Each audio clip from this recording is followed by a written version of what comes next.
Can the Baltimore Ravens bounce back in a big way against the stingy Denver Broncos? And who will come out on top in the big NFC North match between the Detroit Lions and the Green Bay Packers? The ultimate NFL pregame show starts now. It's the ultimate NFL pregame show. Every team, every game, every angle. The local experts of the Locked On Podcast Network going head-to-head on every matchup. It's the ultimate NFL pregame show. Unprecedented insight, unrivaled passion, and unsurpassed knowledge. It's the ultimate NFL pregame show. The Locked On Podcast Network. Your team every day. Week 9 in the NFL is here, and we've got everything you need to know heading into the weekend from the local experts across the Locked On Podcast Network. I'm your host, Kevin Ostreicher, and from the primetime game of Chiefs and Bucks to the big 425 matchup with the Packers and the Lions to why the Ravens and Broncos will be the most interesting 1 p.m. game of the week. We're going to go game by game to make you the most informed fan for game day, and we're going to have everything you need from key predictions, big storylines, keys to victory, and so much more. So let's start with a look at those 1 p.m. games this week, and kicking us off is the Ravens and the Broncos. Both teams at 5-3. The Ravens had a tough loss to Cleveland in week 8, and the Broncos have been defying their expectations for the whole season. So myself, the host of Locked On Ravens, and Sarah Benjer, the host of Locked On Broncos, take you through everything you need to know for Sunday. All right, back here on Locked On Ravens and Locked On Broncos. Kevin Ostreicher and Sarah Benjer still rocking out with you here, talking a little Ravens-Broncos Week 9 matchup. Just as a reminder that this crossover Thursday episode is brought to you by PrizePicks. Go to prizepicks.com/LockedOnNFL. Use code all lowercase LockedOnNFL to win $50 instantly when you play $5. All right, Sarah, let's get into some predictions. There we go. Let's get into some predictions for this, but let's start off first with some keys to victory. So you're the away team. I'll give it to you first. What are 3 things that Denver has to do in order to win this game?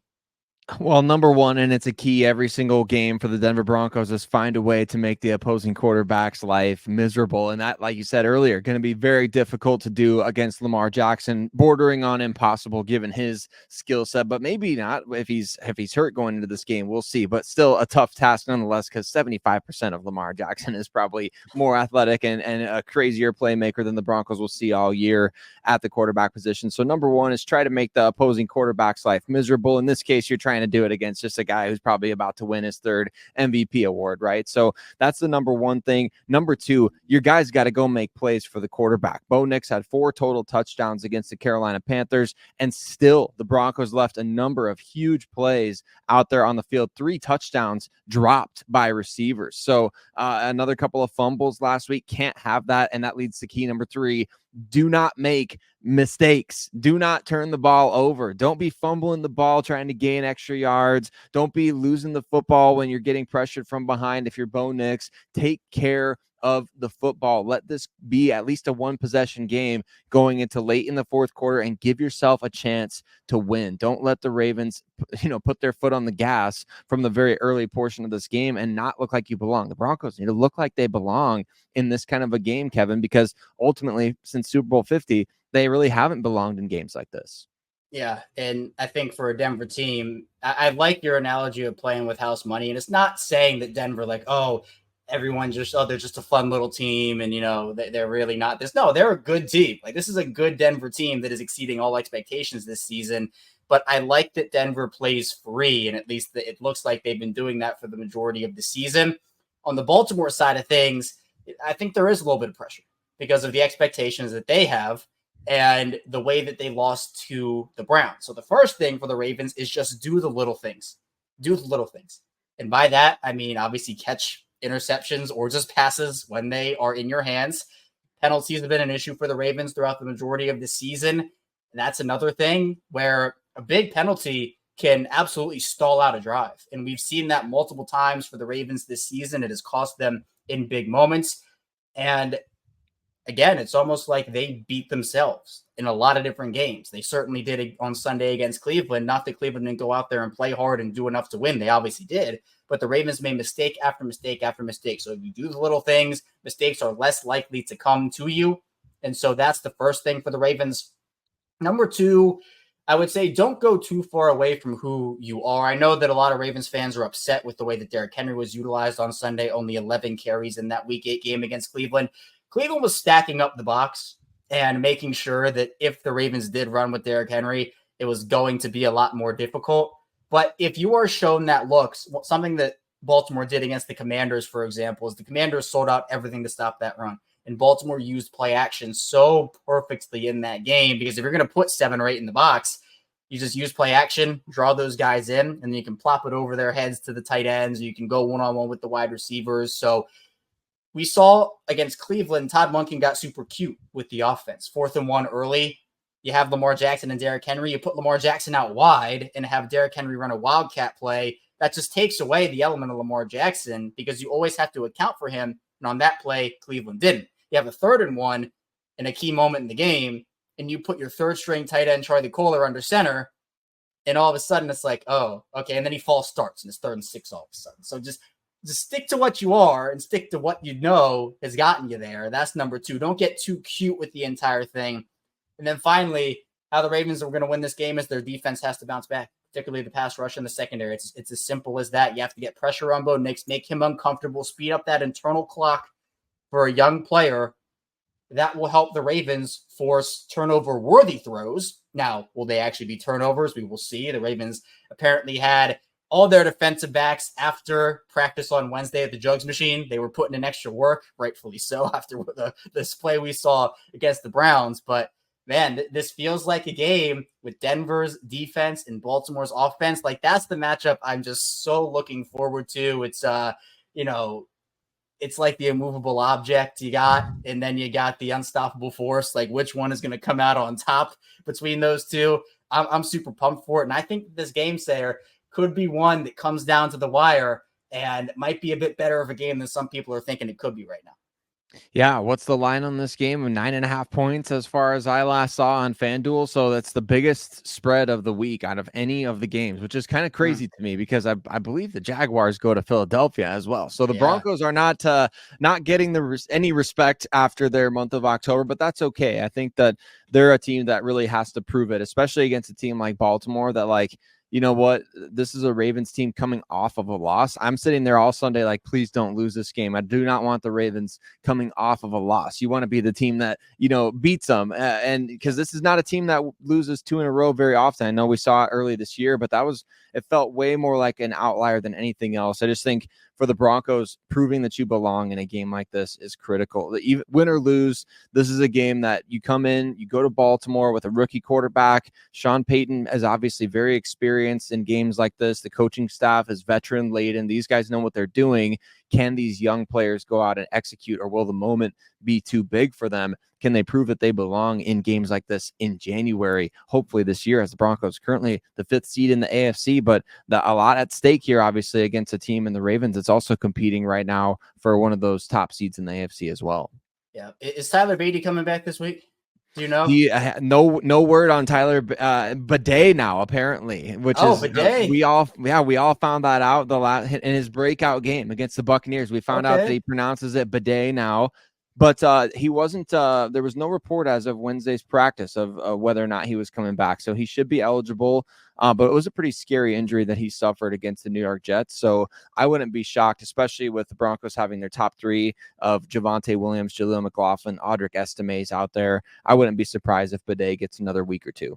All right. Well, I brought it up because if he does come back, maybe no revenge games, please. On the Ravens side of things, Tyler Bidet and Ben Powers is another guy who signed over there. Big money deal for Ben. How's he been doing over there? He's been great. He's been doing really well. That whole offensive line has been killing it, and he's a huge part of that. Playing next to Garrett Bowles, he's really helped solidify that interior, which has been just kind of locking things down. So we love having him. He's been a huge help for a team that can't draft and develop those guys as well as the Ravens have through the years. Yeah, he earned that money 100% after the year he had in Baltimore, and I'm glad for him that he's been able to parlay that into a nice little Denver stint so far. But Sarah, should be a really good game on Sunday, and I think that for these two teams, both at 5-3, both in the playoff hunt, man, a lot of implications in this game. Because by the way, if Baltimore loses, they will have 4 AFC losses through 9 weeks, which You don't want to have that. That's not great, especially when it comes down to actually playoff time and getting seeding for the postseason. Be sure to check me out over at Locked On Ravens. Be sure to check Sarah out over at Locked On Broncos, part of Locked On Podcast Network, your team every day. Let's go to a big NFC matchup. The Dallas Cowboys and the Atlanta Falcons, both looking for really big wins to help propel them this season. Marcus Moser of Locked On Cowboys and Aaron Freeman of Locked On Falcons get into keys to victory, big storylines, and so much more. Aaron Freeman here of Locked On Falcons, joined by Marcus Mosher of Locked On Cowboys, and it is Crossover Thursday presented by PrizePicks. Download the app and use code LOCKEDONNFL to win $50 instantly when you play $5. So, Marcus, what are 3 things the Dallas Cowboys have to do to win this game on Sunday, a.k.a. keys to victory? Yeah, this one's pretty easy for me. You just have to stop the Falcons in the red zone. Like, you're going to give up yards. Dallas gave up 470 yards of offense to the 49ers last week, and most Cowboy fans thought they did a good job. Like, that's just kind of where we're at with this defense right now. Like, it's not the defense we've seen for the last couple of years. They're going to give up yardage. But when we get to the red zone, make Atlanta kick field goals, or at least make them have to make the decision whether to go for it on 4th down or not. And you've got to force some turnovers, right? If they go another game without being able to force any takeaways, they're just not going to win. So takeaways on defense, get some red zone stops, and then on offense, stop shooting yourself in the foot. The Cowboys can move the ball on offense. We've seen that all year, but their red zone offense has been terrible. Dak Prescott has thrown multiple interceptions in 3 straight games. First time he's ever done that. If they can avoid the major mistakes and be efficient, control the ball, control the clock, they're going to keep themselves in this game. And you just never know. You never know what's going to happen in some of these NFC games. Get to the 4th quarter, make it a 1-score game, give yourself a chance to steal a game that you probably shouldn't win. Yeah, definitely.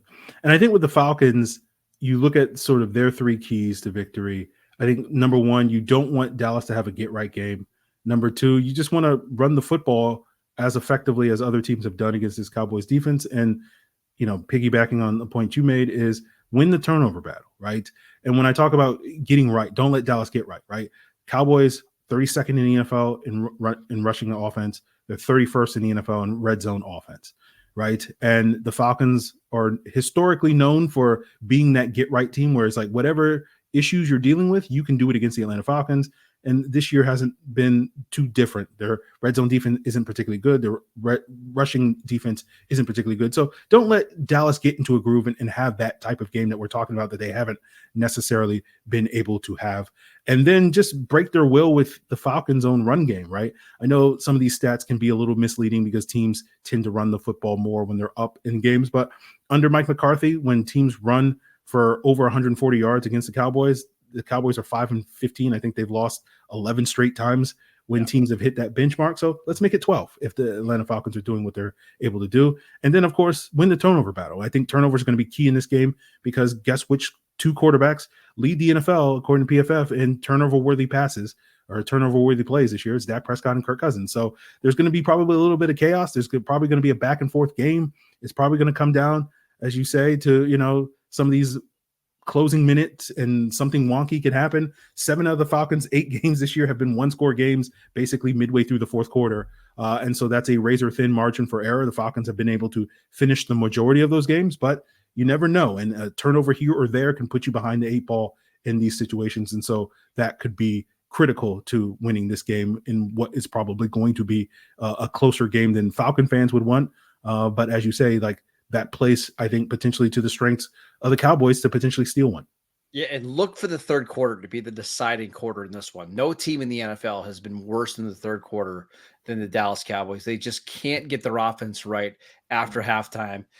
I think it's an indictment on Mike McCarthy that they're not making the correct halftime adjustments. So we saw last week the Cowboys went into that game against the 49ers with a 10-6 lead. Coming out of the 4th quarter, they were suddenly down, I believe it was 27-10. Like, that's how fast things turned in that game. If the Cowboys can keep this close coming out of the 3rd quarter, I think they've got an excellent chance to win. But I think that 3rd quarter could be awfully dangerous for Dallas. Yeah, definitely. So we'll see what's what. Any sort of closing thoughts, Marcus, before we duck out of here? Yeah, this is a really tough matchup for Dallas because they just don't have the horses on the defensive line to stop the run game, right? So I fully expect them to have to try to load up to stop the run, and that's going to leave a lot of one-on-one opportunities against Drake London, Kyle Pitts, and Darnell Mooney. And with Deron Bland likely not going to play in this game, Kalen Carson, the rookie corner, likely not going to play. His backup, Amani Ojawari, was put on injured reserve this week. The Cowboys could literally be down to their 5th and 6th outside corner in this matchup. They're going to need a lot of luck to win this game, but we've seen in the NFL anything can happen. So looking forward to it. Yeah, definitely. And again, Kirk Cousins is known to introduce a little chaos into things.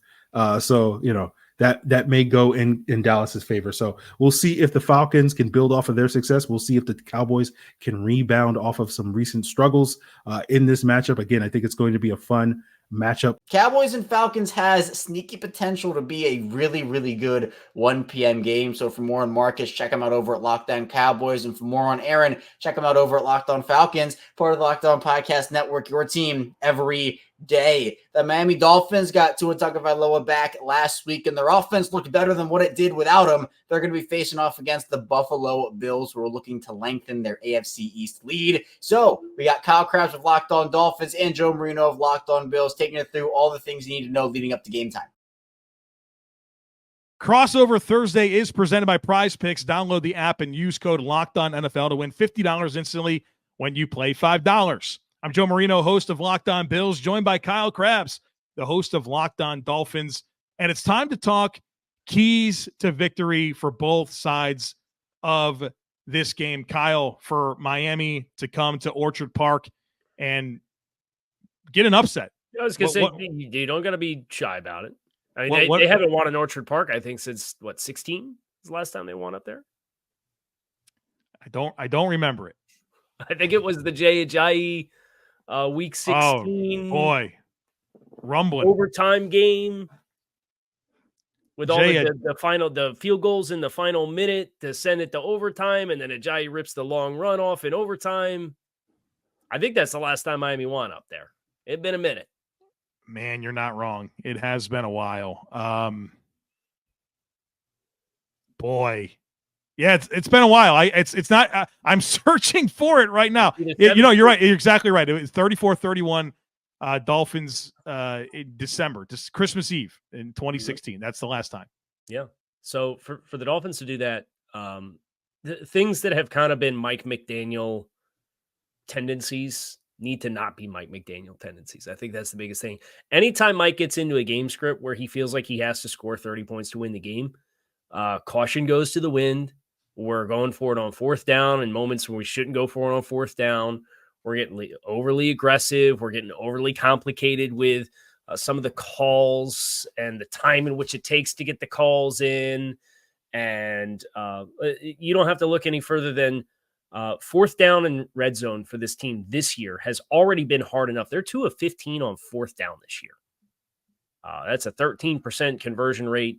And Mike has really dialed it back with the quarterback situation being what it was last year. They were 11 and 25 on 4th down last year. They were 28th in the league. Now they were 2nd in touchdown conversion in the red zone last year. They're a bottom tier team at it this year.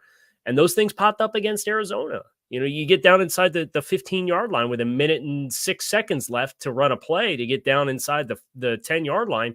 You don't snap the ball again until 26 seconds left. You let a full 40 seconds run off trying to score a touchdown at the end of the half. And I remember that was a sequence that happened against Buffalo, where the way that they called the 2-minute or the 4-minute offense to close the first half, and they ended up getting a field goal there, but they weirdly botched it because they didn't want to have a third down with 1 minute and 10 seconds left. It was 3rd and 11. They ended up converting, but the call was weird because they didn't want to get Buffalo the ball back because they knew Buffalo was getting the ball to start the second half. That kind of stuff can happen. If you're going to get down in the red zone, you have to score touchdowns. Obviously, against this Bills team that is capable of putting up points in a hurry and has a lot of different ways than they can beat you. Miami hasn't done that this year, but the Mike McDaniel element as the big key to victory, is you have to manage the game well. And I know a lot of Dolphins fans don't have a lot of confidence in that because usually when these two teams play, that game script goes a certain kind of way. And Miami makes mistakes after trading some blows with Buffalo early on. And then the game snowballs. And then it's like, oh, well, it's midway through the third quarter and we're down 10 points. We have to go for it on fourth down on our own 40-yard line. And you don't get it. And then you look up and now you're down 17 with 3 minutes left in the third quarter. So that's the kind of stuff for Miami that it's been such a consistent theme, and it's been popping up, and it popped up against Arizona with situationally closing a half and how you manage the clock. Those things, you have to play a perfect game in that regard because this team is not focused, it's not disciplined, and it's not capable of avoiding beating itself right now. So you have to do your part as the guy who's managing the game to do that. It's interesting. My number one key is game scripts as well. And I think it starts with the Bills starting fast on offense because I feel like to the points that you've made, game scripts have been problematic for Miami in this series. And that if you can get Miami to chase it, I think the decision-making and the execution can kind of fall apart. And so for Buffalo to be able to come out and score points early and put Miami in that spot, I think that's going to give them their best opportunity to win the game. Obviously, the Dolphins, I think if you can kind of keep them in a neutral game script, that's when they're going to be their most dangerous. And so don't allow that to happen. It's easier said than done, but go score points on offense and see if you can get Miami to kind of chase it a little bit and see if those mistakes that have come up in the past happen once again. I think the run defense for the Bills is going to be really important in this one. And if you go to that week 2 game, early on, Miami was moving the ball well. They were running the ball. They were kind of leaning into some quick passes and getting some yards after catch. And actually, my third point is trust the technique of the defense, because I think that combination of Miami's ability to run the ball and then hit some of those quick hitting passes and get yards after catch has been a challenge for the Bills at times this year, pretty much in every game, I would say minus Seattle last week, where the quick misdirection throws, the runs, where the Bills can kind of get creased. That's where they have their challenges. And I think Miami does have the ability to kind of challenge those spots of the Bills. And so run defense, squeezing gaps, being where you're supposed to be, fitting the run, and doing so with light boxes. We know the Bills will play light boxes. They're never going to give you heavy or even rarely neutral boxes. So those run fits with their front combined with trusting the technique of the defense, where you can't just run out of your spots due to all the play fakes and all the eye candy that Miami is going to present to you with motion and misdirection and all the tags that they have to all of their plays. If, Dorian Williams or Balen Spector, if he has to play, or Taron Johnson's going to be getting out of their spots, Miami's uniquely kind of built to take advantage of that. So good disciplined coverage with against that quick passing game is going to be important to neutralize Miami on offense. Yeah, I think the thing that I would just leave you with off of that is I think the storyline I'm most interested in this game is the Dolphins' offensive line, which we talked about them earlier in the continuity that they have had, and they have really come together. I think this is a great test for them relative to playing New England, playing Indianapolis, who was down a couple of guys that didn't have DeForest Buckner go, playing Arizona, who's a rebuilding team with a lot of youth on the trenches. They still had some stout players, but it's a little different story. Can it perform for a whole game? And can you trust it if you're the play caller for Miami? And that's, I think, where I'm most excited to, outside of like actual game result. I want to know where all of this progress that we seem to have seen from the Dolphins offensive line against a good front, even if they play light boxes, okay, then you should average a healthy clip running the ball, and you should be willing to do it for 60 minutes and embrace that you're going to try to limit the possessions in this game and do so. Or are you going to say, oh, we got Tyreek Hill and Jalen Waddle and we got Tua back. So you looked up against Arizona, they threw the ball, I think, 26 times in the first first half. Right. So that's one thing I am definitely going to be very keyed in on this game as well. Kyle was great. Joe was great. For more on Kyle, check him out over at Locked On Dolphins. More on Joe, you can find him over at Locked On Bills, part of Locked On Podcast Network, your team every day. Continuing on the 1 p.m. slate of games, you got a big NFC East matchup. The New York Giants are looking for a win. They're trying to keep their season alive, and you have the Washington Commanders who, with Jaden Daniels in the mix, have just taken the league by storm. So you have David Harrison of Locked On Commanders, Patricia Traina of Locked On Giants, taking it through who could win this big divisional game. All right, everybody, welcome back to Crossover Thursday. Locked On Giants, Locked On Commanders. The New York Giants host the Washington Commanders on Sunday at MetLife Stadium. The Giants looking for their first win at home of the 2024 season. And David, let's talk about the keys to victory for each side. We'll start with the Commanders. Yeah, I think the three things that the Washington Commanders have to do is counter that Giants pass rush. You just mentioned it. Look, they're not blitzing a lot, but they're bringing four-man rushes a lot more often. They're lining up with 4 down linemen a lot more often. Now, sometimes maybe guys dropping back and an off-ball linebacker or something like that is coming in. Certainly some things you can still do to kind of disguise those things. Sounds a little bit more simplistic, but when you have Brian Burns, Kayvon Thibodeau, and Dexter Lawrence, you can still kind of be simplistic and basically tell your guys, like, our best is going to beat your best. We're going to put your quarterback under pressure. Left tackle position is a big question mark for the Washington Commanders this week. Brandon Coleman missed last week's game with a concussion. He is in concussion protocol. He was able to practice on Wednesday. So just like Tyrone Tracy, like, the big thing for Brandon now is Thursday, can they get him out there full? If he has no setbacks from the limited participation on Wednesday, then hopefully Thursday he can go full. If he can go full Thursday, maybe get cleared by Friday, or they may decide to slow roll it anyway, wait to do the full on Friday. And as long as he's symptom free, he'll be able to play. That's huge because Cornelius Lucas, the veteran left tackle that he's been rotating with, hurt his ankle last week.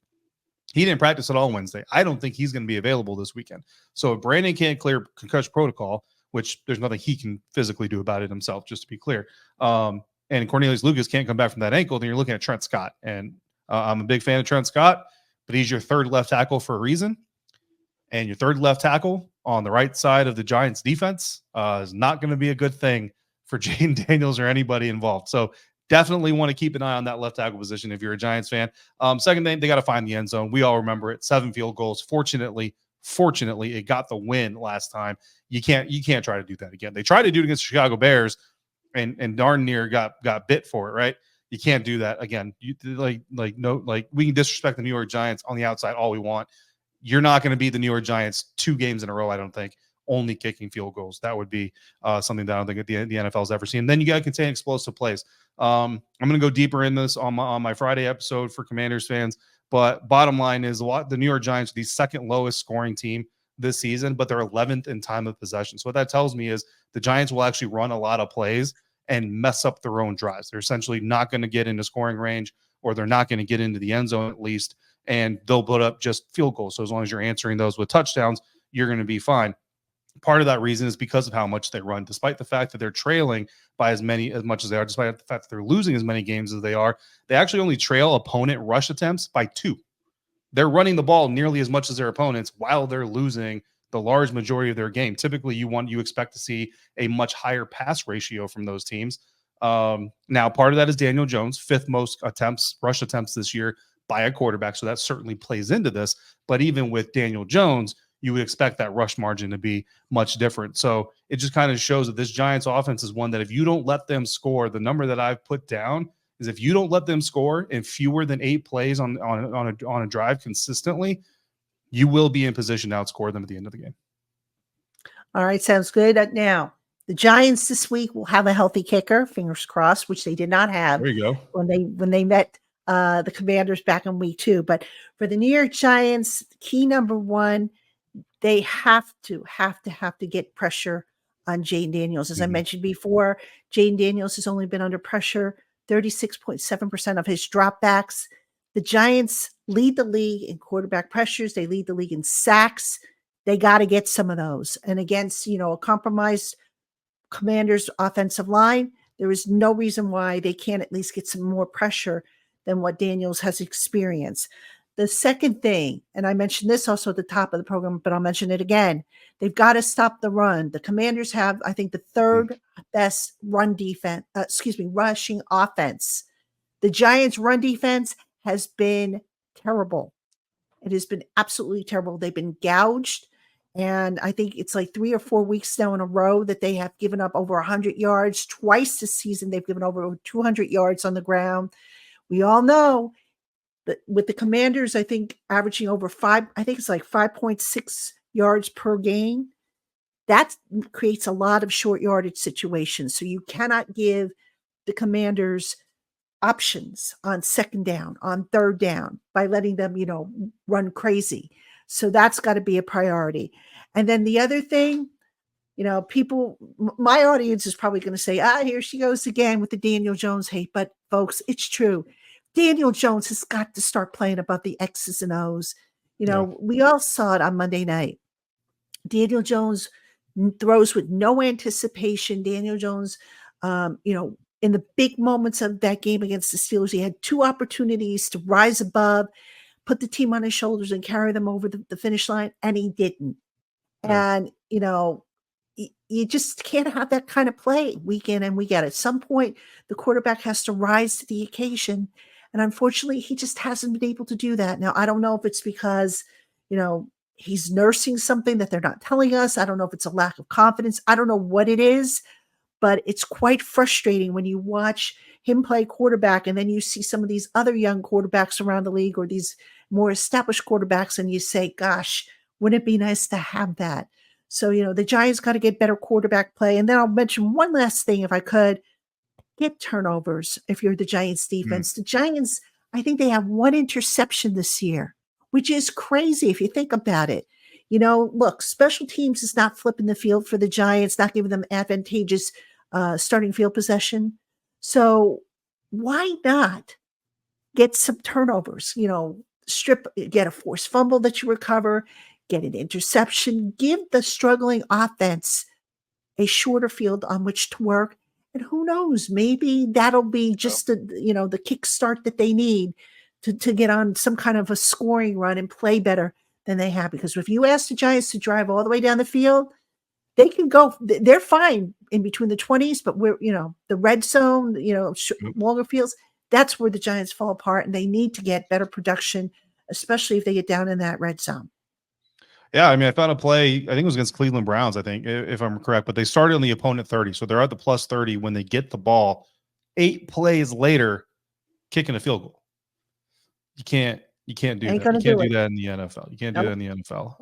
And you're 100% right, Patricia. The Giants -3 turnover differential, the Washington Commanders +4. So if you can flip those numbers, obviously Commanders fans don't want to see that. And I don't want to see it. I don't want to drive to New Jersey to watch the Washington Commanders turn the ball over all day. But if you can do that, if you're the Giants defense, then that's what you can do. Look, in the NFC squad episode, Patricia, I know you weren't able to make it because you're dealing with the short week after the Monday Night Football game. But Aaron Freeman, Locked On Falcons, for anybody who hasn't seen the NFC squad show, at the end of the episode, I asked him for a bold prediction. His bold prediction was the Giants upsetting the Washington Commanders. So Ooh. We'll see.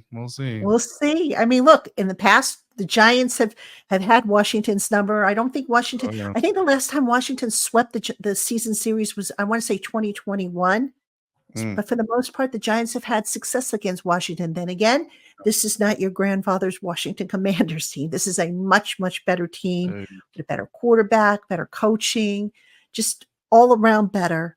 And, you can't, if you're a Giant fan, you can't sit there and say, this is a gimme game. And it's not, folks. It definitely is not. But hopefully Aaron Freeman is correct. Remind me, I'll have to send him a thank you note after we're done taping here for picking the Giants. Check out David over at Locked On Commanders and Patricia over at Locked On Giants, part of the Locked On Podcast Network, your team every day. We're going to head into our first break here on the Ultimate NFL Pregame Show, but don't go anywhere because we still have so many games to dive into, including the back end of that 1 p.m. slate. Stay tuned, a lot to get to on the Ultimate NFL Pregame Show. First, this show is brought to you by Gametime. The atmosphere and the hype of watching basketball live is incredible. You got celebrity sightings, the sound from the court, the feel of the crowd. And for me, I'm a big Denver Nuggets guy myself. And whenever the Nuggets are down in the DC area, I try to go to as many games as I can. And Gametime has a new feature called Gametime Picks. It makes getting tickets to see your favorite teams play live even easier. Plus, Gametime has tickets for all events, concert shows, and so much more, not just sports. So for the Ravens and Broncos, for example, that 1 p.m. game is in Baltimore. If you want to find deals for that or any other game this weekend, be sure to check out Gametime Picks. You got super deals and other tiers of deals as well. Plus, the Gametime app has so many features over there on Gametime Picks. You got the Gametime Picks, seat views, lowest price guarantee, Gametime ticket coverage, and so much more. Take the guesswork out of buying tickets with Gametime Picks. Download the Gametime app, create an account, use code LOCKEDONNFL for $20 off your first purchase. Terms apply. Again, create an account, redeem code LOCKEDONNFL. Spell LOCKEDO on NFL for $20 off. Download Gametime today. What time is it? Gametime.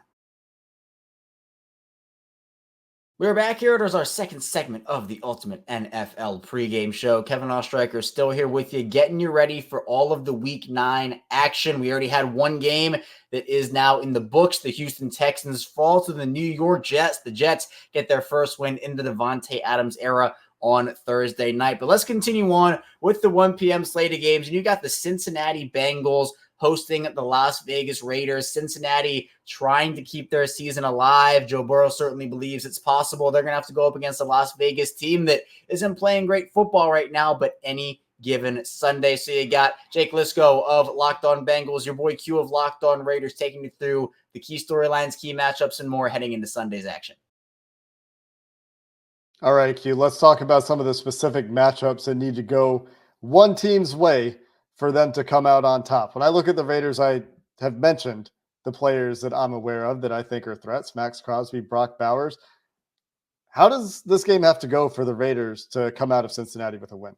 Well, they've got to get some consistent offensive play calling and execution, right? So Luke Getsy, the offensive play caller, has got to get pretty creative and get the playmakers the ball. You mentioned Brock Bowers, but Jacoby Myers is a really good playmaker as well. He's a guy that at one point in his career was a number one wide receiver. That was back in New England. He's been a number two since he's been in Vegas because they had Davante Adams. Well, there's no Davante Adams, so now he's basically the number one wide receiver, but the number two target, because Brock Bowers is definitely target number one. So those two guys definitely have to get involved. But, Jake, they also have to get the run game going. And I know Cincinnati's been doing a better job with slowing down the run. Somehow, some way, the Raiders have to run the ball. I don't know how that's going to be. I don't know if they're going to have to run on the outside. I don't know if they're going to have to get wide receivers involved in jet sweeps and Brock Bowers involved. I don't know what they have to do, but they have to find some form of a run game. They haven't really had it. They've had two games where they've gone over 100 yards. Once was against Cleveland, where they went for, I believe, a $152, and then another one against the Rams where they went over 122. Both teams are not very good at stopping the run. So if they can find something to exploit in Cincinnati's defense, they have to do it. But Alexander Mattison, Zamir White, combination of the two, maybe Amir Abdullah, any of those guys that could run the rock have to do that. Brock Bowers is going to be able to get, a good 10 to 12 targets. He might get 8 or 9 catches. That's fine. But he's not going to be able to do it all himself. Jacoby Myers either. They're not going to be able to do it all themselves. And Gardner Minshew, as the quarterback, is not going to be doing it all himself either. I will say this. Don't be surprised if you see a package for Desmond Ridder. He's the quarterback that the Raiders just picked up off of waivers, or not off waivers, but off the Arizona Cardinals practice squad. And Antonio Pierce told us on Wednesday that they are trying to put together some packages for him. They put him in the game last week against the Chiefs, and there was a false start, so he came out and he never went back in. But they are trying to use his athleticism. So, that maybe that's a way that they could generate some of the run game. So if you see number 10, you see Desmond Ridder all of a sudden enter the game, who knows what's going to happen? He can throw the ball, but most likely they'll use his athleticism. But somehow, some way, they've got to get that run game going. So offensively, Bowers, Myers, and the run game have to be very effective, and that's going to fall on Luke Getsy to call a good game, but it's also going to fall on those offensive playmakers to execute a really good game as well. Potentially opportunities for the Raiders to get explosive in the passing game this week with Bowers, with Myers, if the Bengals can't get a pass rush home. On the other side of things, just from the Bengals' perspective, when the Raiders have the ball on offense, it's pass rush to me. Can they get a pass rush this week? It's been maddeningly inconsistent. It's been poor far too often this year for the amount of money and draft picks the Bengals have spent on that defensive line, on that pass rush unit. They need to be willing to blitz. If they're not getting home, they weren't willing to blitz against the Eagles last week. If that's something they need to go to more often this week, need to see that adaptability a little bit quicker from that defense, and just need guys to win.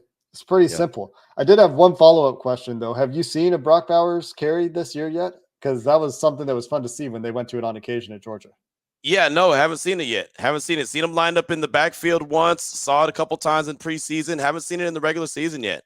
So I'm interested to see when that's going to get added to the mix, because I know it could be there. I know it can. But again, the play calling has been, pretty erratic, and a lot of folks are calling for Luke Getsy's head. But I think that, like I said, a lot of it is Getsy has a lot of blame, but the players have some blame as well with the execution and the way that they go about their offensive game plan and shooting themselves in the foot, right? Too many penalties, especially pre-snap penalties. Like I said, the false start with Ritter, like you get him in there to bring his athleticism to the game, and then you get a false start. So you can't do that, right? And so that's just what bad teams do. As I mentioned, bad teams find a way to do bad things. And so the Raiders have been doing that consistently. They've been turning the ball over. They've got to play a clean game. That's something that I've been telling everyone every week. It's the same, because they haven't been playing that clean. They turned the ball over one time last week, so it was better than what they had done the previous weeks, but still was a turnover, and they can't have that, and they can't have, like I said, dumb penalties, especially pre-snap penalties. That's going to burn you every time. For a team that needs to play almost a perfect game,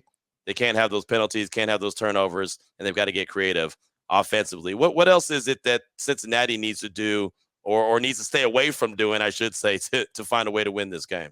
Yeah, well, just want to mention Desmond Ritter, another Cincinnati college product. Cincinnati fans obviously very familiar there.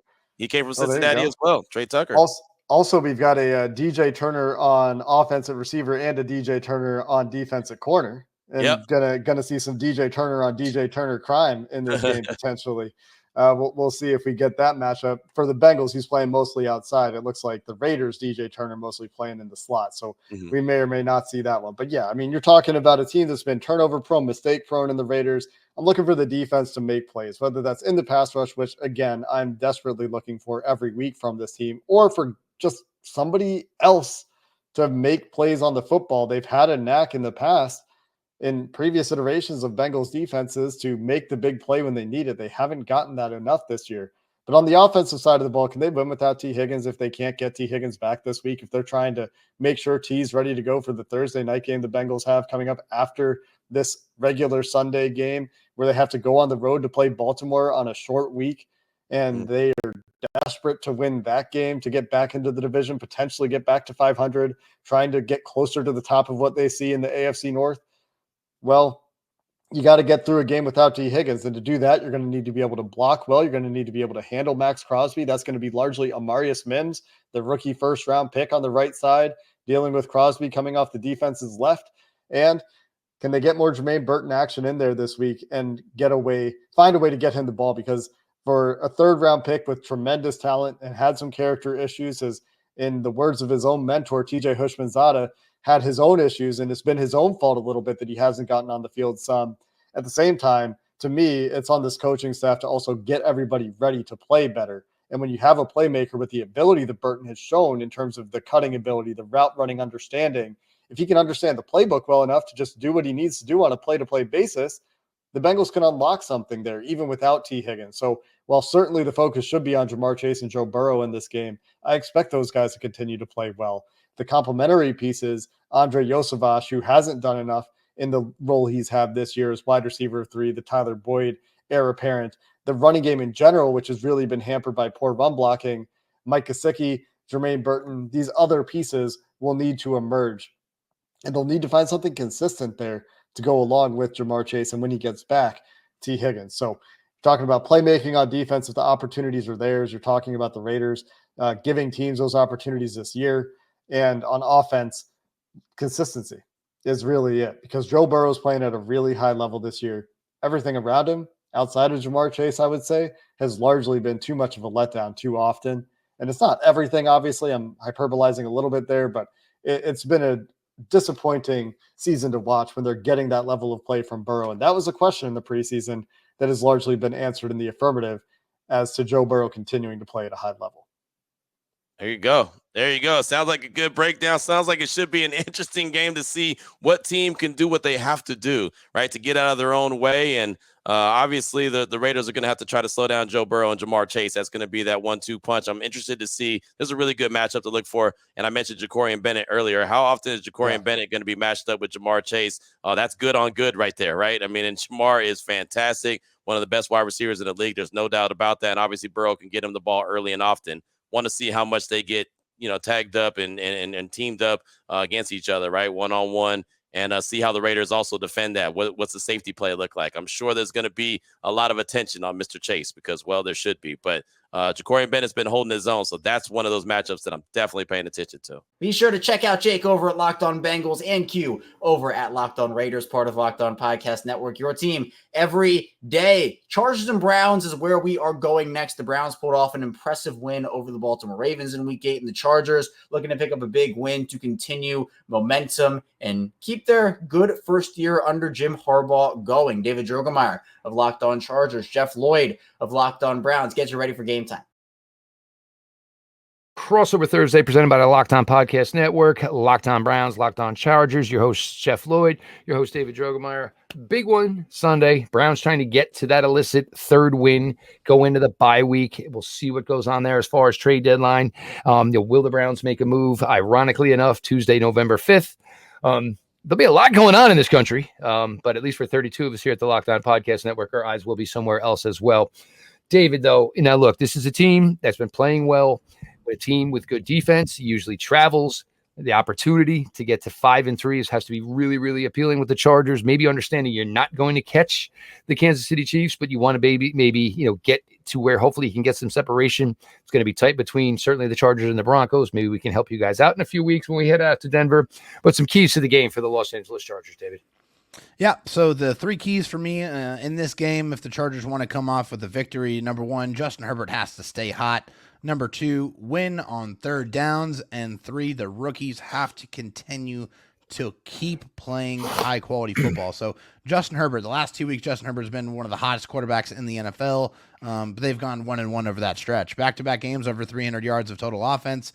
The Chargers really can't afford for Justin Herbert to have a bad game, especially with the lack of the running game that they have seen the last few weeks.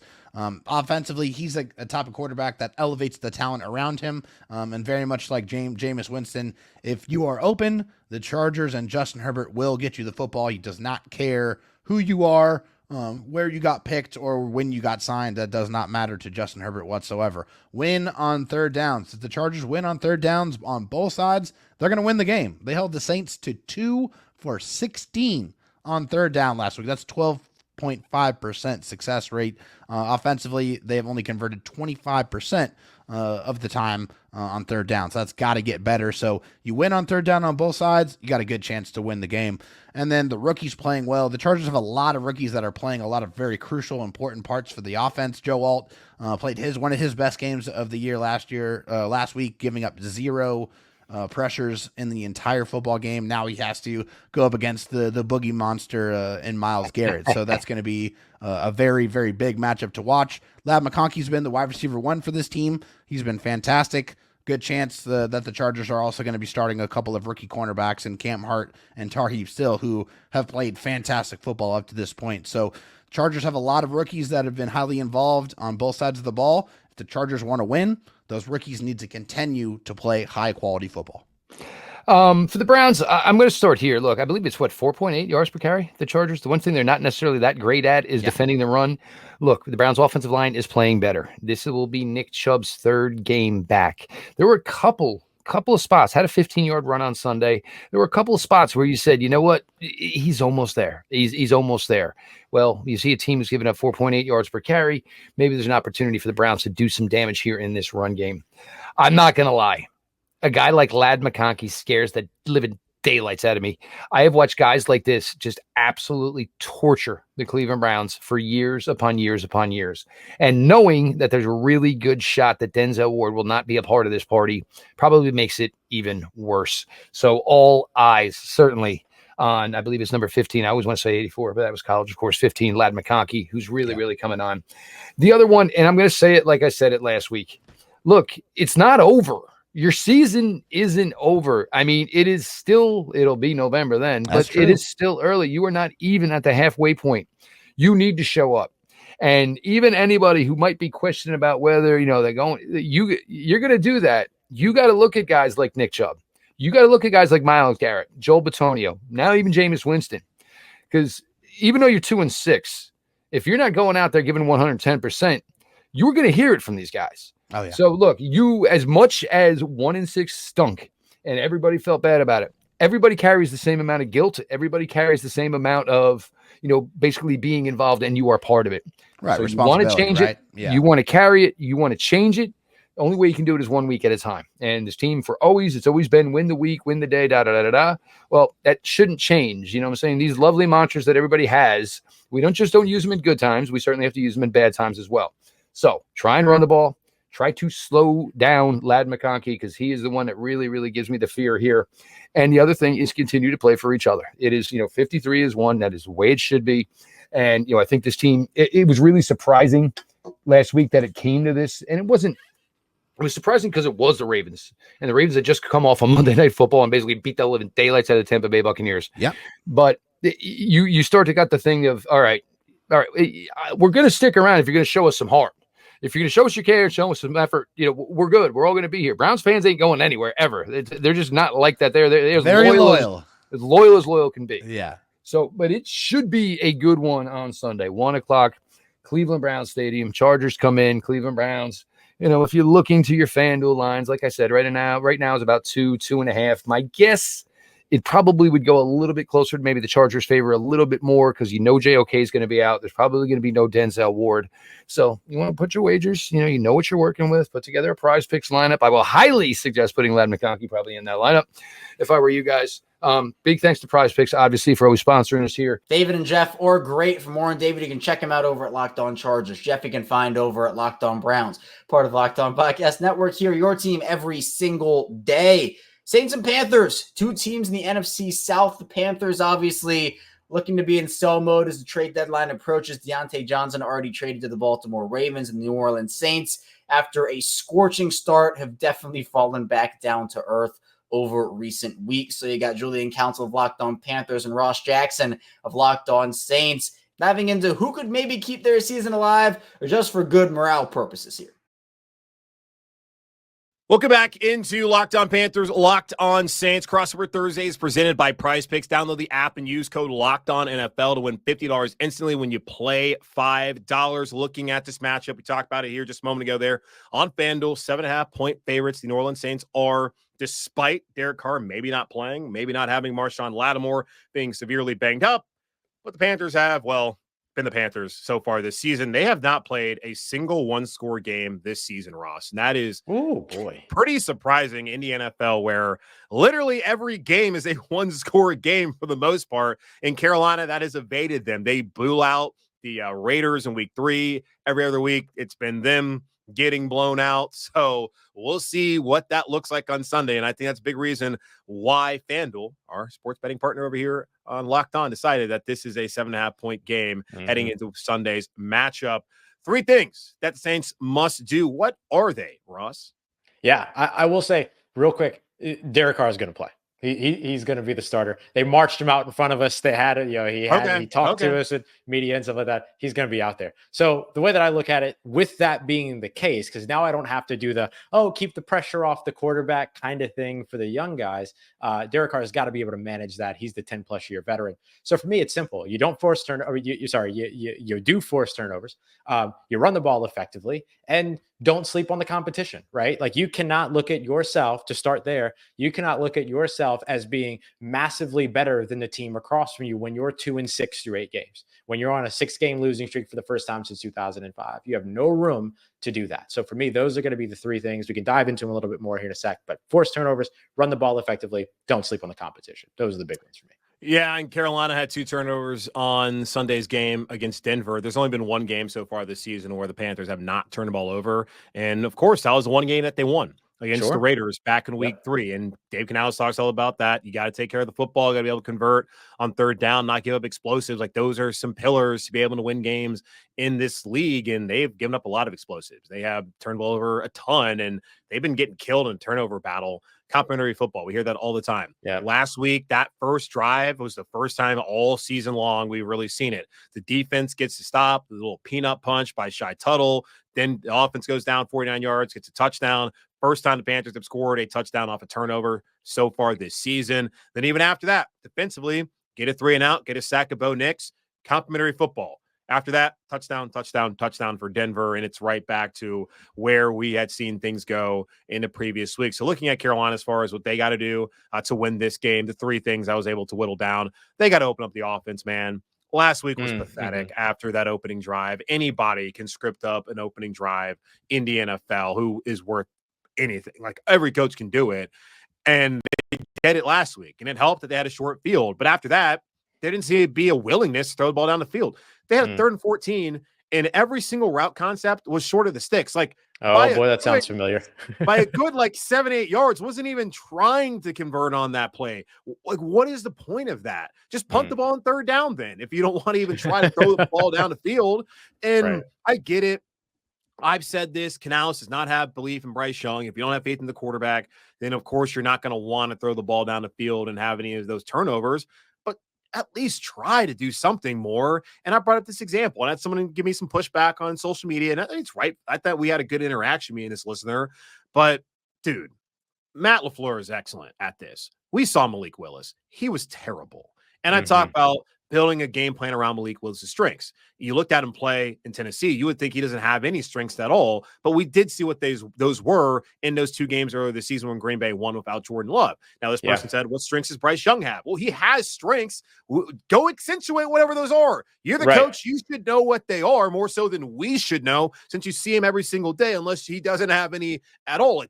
Cultivate a game plan to help him and to help the team actually go out there and win, aside from being too scared to ever throw the ball down the field. The second thing, you talked about it with takeaways. Panthers got to cut down on mistakes. They had mistakes when it came to turnovers last week, but also they had it's not back-to-back plays, but 2 out of 3 plays there on one drive. They had delay of game penalties. Play call got in a little bit later than it needed to do, but Dave Canales still said Bryce had plenty of time to get that play call out. Procedurally, operationally, things just weren't flowing like they should have been. And I think it's a big reason why the guys have been playing. So of course that's what happened. Bryce Young's got to be better in that asset and that facet rather, and not give up the ball as far as interceptions. And the last thing, it comes honestly back to takeaways. Defense had 2 last week. We have not seen the Panthers defense get a lot of takeaways this season. If they're able to turn over Derek Carr, able to turn over the Saints in general, like that's a game that they can win. They can play some complimentary football, which you did see briefly in the first couple of series there against Denver on Sunday. Yeah. And look, there might be room for that, that New Orleans has to be aware of. Like, we don't know really if Derek Carr is coming back a game too early, if he's coming back right on time, if he's coming back a game later than he needed to. So if he has any issue pushing the ball downfield or getting the ball where it needs to go, if Carolina finds a way to be opportunistic about that, or even if Derek Carr has some issues getting the ball where it needs to go and therefore holds on to the ball longer at a later time, if Carolina can be opportunistic around that, then all of a sudden, like, this game can start to go one way opposite where our friends at FanDuel think that it is going to go very quickly. And so you have to be ready to kind of push those things and operate against those things. The Saints have forced a turnover in every game so far this season, except for last week up against the Los Angeles Chargers. Now, they were close. Pete Werner almost coming up with an interception. There was another interception where Alontae Taylor looked to be in position, and that turned into a 60-yard catch and run by Ladd McConkey instead. And so the Saints just have to kind of get back to their defense playing the way that the defense plays, which is typically opportunistic and typically, being able to take the ball away. And then the Saints haven't been able to run the ball effectively or commit to the run when they are getting effectively. They averaged over 5 yards per carry last game, but they weren't able to commit to their run game because of the deficit opening up on the defensive side with those explosive plays. So they've got to be able to run the ball effectively. We saw that well against Carolina week 1. They ran extremely well against Dallas week 2. We're learning why that is the case now. But the Saints have got to be able to figure out their run game and be able to replicate the success that they saw week 1 here in week 9. Yeah, I'm going to bring this up again. I brought it up a couple times since the Panthers had that just euphoric win on the road in week 3 against Las Vegas. Xavier Woods, their starting safety, was yelling at the media walking into the tunnel at the end of that game, talking about, I saw what you guys said and all that writing, all that, those words, that talk. Yeah, well, since then, man, you guys have given up a ton of points. And this is the team you played week 1 where 9 straight scoring drives, 9 straight. And people here try to explain away to me that, oh, the reason why they gave all that points and all that yardage is because they couldn't move the ball on offense. Well, it turns out the defense is just terrible. And all right, Xavier, guys haven't won a game since then. Defense has been terrible. Show some pride against this team. Like the media is not the boogeyman, man. No one's out there to come get you. Like Aaron Rodgers talking about, the first thing we need to stop listening to you guys. Oh, so that's why you guys keep losing games. You're listening to that the makes media. sense. So that's my thing I'm looking at here. Like, are they going to show some pride? Because Dave Canales asked about this on Wednesday. Just, they beat you pretty bad. You guys are going to turn things around. And he said they'll be prepared. So we'll see if they're prepared. They have not been, I feel like, a large portion of this season. And I am questioning. I'm not saying Canales is on the hot seat, but I am questioning whether they have the right guy. Because there are certain situations like the game plan last week on offense and just the fact they keep getting blown out in the NFL. Like, at some point in time, that becomes unacceptable. So we'll see what they can do. It's a big game for Bryce Young. That is the only reason on the Carolina side. Not the only reason. There's young guys like Trevin Wallace on defense at linebacker and Damani Richardson, who had to play last week at safety as well. I don't know if he's going to get the start, as Jordan Fuller was a full participant on Wednesday and should be back from that hamstring injury that's cost him the last 5 games, I would think. Leggett, Coker, there's some young guys to look at developmentally. Maybe Jonathan Brooks make his debut, but still, organizational-wise, they got to see whether Bryce Young could be the guy. I'm sure plenty of people are saying he clearly isn't. And I still get plenty of people who tell me they still hold out hope in Bryce Young. I'm going to hold out hope for the sake of the franchise that he figures it out and we can go into next year with Bryce Young being the surefire guy. But I don't know how confident I am in that. Yeah. I mean, this is where it all kind of comes together for that or not. And it'll be a great opportunity to kind of have that measuring stick. What did he look like week 1? What did he look like week 9 against the same system, same coach, same scheme, all that kind of stuff. So I think that could end up going his way. And then if not, like, that does complicate things for Dave Canales, right? I mean, as you mentioned, you're getting blown out in the NFL. And then if you're not able to, if the quarterback that you were brought in to develop isn't around anymore, then what do we need you for? You know what I mean? So then things get really, really complicated in that situation too. I think similarly for New Orleans, like, this is an opportunity to where they can kind of stop the bleeding where it is, finish that 6-game losing streak and move on and kind of start to try to get some wins together before the bye week. But I'll tell you what, there's no way that this team can say, all right, we're a 2-16 that beat a 1-7 team. Everything's good now. You know what I mean? Not going to be able to sell that to this fan base, and rightfully so. Not going to be able to sell that to those players. They got to string together success, which is something that they haven't shown the propensity to do over the course of the past couple of seasons. It's been very roller coaster, Julian. Win a couple games, lose a couple games, win a couple games, lose a couple games. This is the first real streak that's happened, and unfortunately, it's been on the opposite side of where they would want that streak. Ross has it covered at Locked On Saints. Julian has it covered over at Locked On Panthers, part of the Locked On Podcast Network, your team every day. Rounding out the 1 p.m. slate of games, you have New England Patriots and the Tennessee Titans, 2 teams that, frankly, have not played good football this season, although there have been some bright spots. Drake May has looked good for New England, but in Tennessee, it really has been pretty gloomy over there. DeAndre Hopkins already in Kansas City, and that team doesn't look like it's going anywhere this season. So Mike Debate of Locked On Patriots and Tyler Rowland of Locked On Titans take it through who could pull out the win on Sunday. All right, Mike, we're going to cap off today's crossover Thursday. Locked On Titans, Locked On Patriots. Thank you for making Locked On your first listen each and every day. For your second listen, make sure that you check out Locked On NFL so you get your Titans news or your Patriots news here with me and Mike in under 30 minutes every day. Now get your NFL news in under 30 minutes with Locked On NFL. You got me in the morning, the madman, taking you through all the biggest stories in the NFL. And then you got the barber himself, the OG, Tony Wiggins, doing the afternoon show. Make sure that you get your entire day covered with your favorite team's news, your NFL news. It's Locked On NFL, part of the Locked On Podcast Network, your team every day. But, Mike, I'm going to ask you this question before we go through our keys to victory here. Should Patriots fans want to win this game? Gerard Mayo had a quote, the Patriots coach had a quote saying, the Titans are in a similar situation. It's us, good scheme. I think he said, good players, good scheme, but can't just get things going. I'm not so sure about the good players part. I think the good scheme, he could be onto something there, but the scheme needs better players for these teams to improve. Do you think that the Patriots is it better for the Patriots long-term to win this game and Drake May experience winning and, have positive vibes? Or do you think it might be better for the Patriots to lose and get themselves a top pick so that they can get a talented player to help make this scheme better?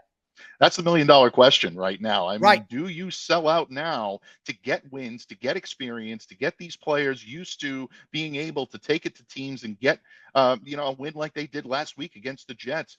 Down, have to come back. You need to utilize all of your players on the field in order to be able to get the job done. Key stops on defense and strong showings on offense. To me, I think that's the modus operandi that the Patriots should be operating under this week, Tyler. Look, bottom line, you don't get the opportunity to win games that often. And this game is just as winnable for the Titans as it is for the Patriots. So I don't mean to make it seem like you go for the jugular when you can. They have just as many opportunities to beat the Patriots as the Patriots have to beat the Titans. But you look at the rest of the schedule along the way, and there are not going to be that many winnable opportunities for the Patriots. They got the Bills coming up twice. They got the Chargers on this schedule. The Patriots are going to have to be very good to be able to take it and beat these teams. They're going to need to be very good to beat the Titans this weekend. But I think in the grand scheme of things, you pile up wins as much as you possibly can. It's good for a team psyche. It's good for their morale moving forward. A couple of weeks ago, the big question around this team was whether or not their own coach was calling them out and calling them soft. Patriots responded on Sunday against the Jets by playing tough on both sides of the ball. I would say continue to play tough, try to go for the win. That pick will be there. You're not dealing with a team that's going to play itself into a playoff contention or play itself into a mid-round pick. They're still going to be in the top 10 range. And based on their needs of what they need, to me, that's where you go. So if you do play yourself out of the first round pick, you're not playing yourself out of contention for the next few years. I think if you're the Patriots, you go for the win while you can. I feel the same for the Titans. I know that the Titans need a high pick, but they have to play the Texans twice. They have to play the Chargers. They play Minnesota next week.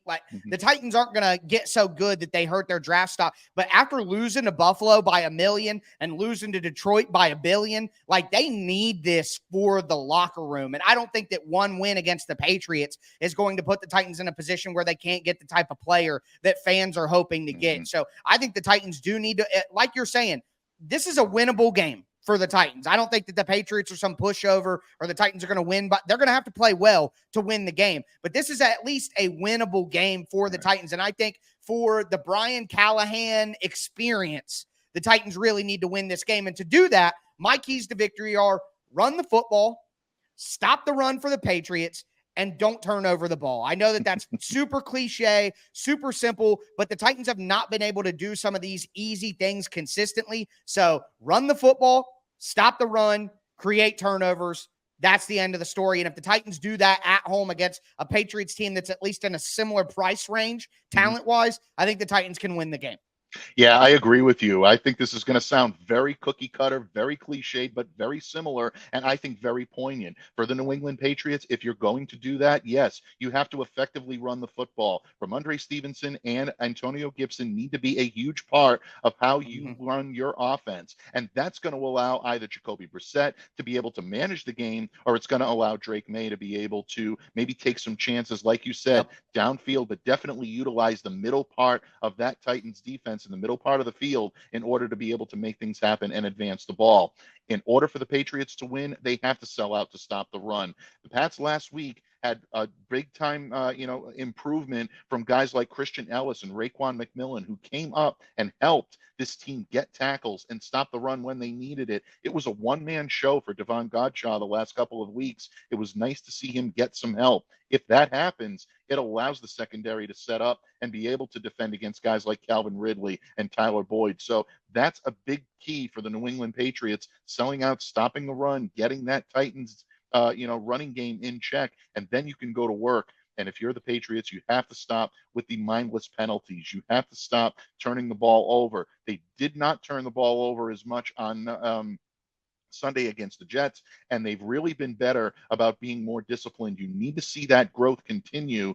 And again, if you're going to grow as a team, the only way to do that is to go for the jugular and go for the victory when you can. So my keys to victory are exactly the same as yours. I think it's going to be about which personnel grouping is talented enough to be able to take it to the other. I think there's equally as good of a chance on either side of the ball of that happening. I think this could be a sneaky good game to watch, a sneaky fun game to watch for football fans. It's not going to get the national attention that I think it deserves, but these two teams I think can play each other very well, and I, for one, am looking forward to it. I know you are as well. Mike and Tyler, they know their football. They know their teams. For more on Mike, check him out over at Locked On Patriots. Go check Tyler out over on Locked On Titans, part of the Locked On Podcast Network, your team every day. That'll do it for the 1 p.m. slate of games, but the 4 p.m. slate of games has some electric matchups upcoming. So we're going to dive into that and more coming up next on the Ultimate NFL Pregame Show.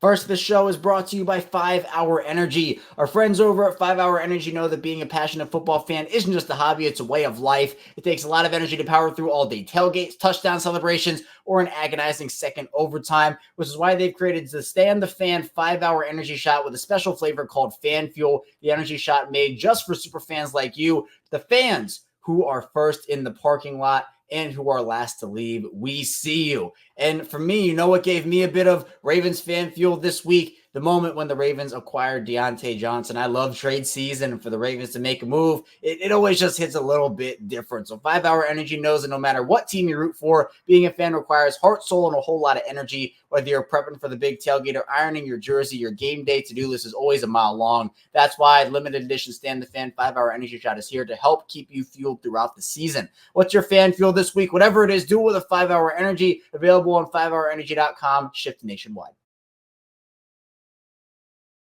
Which NFC North team will grab bragging rights in Week 9 between the Green Bay Packers and the Detroit Lions?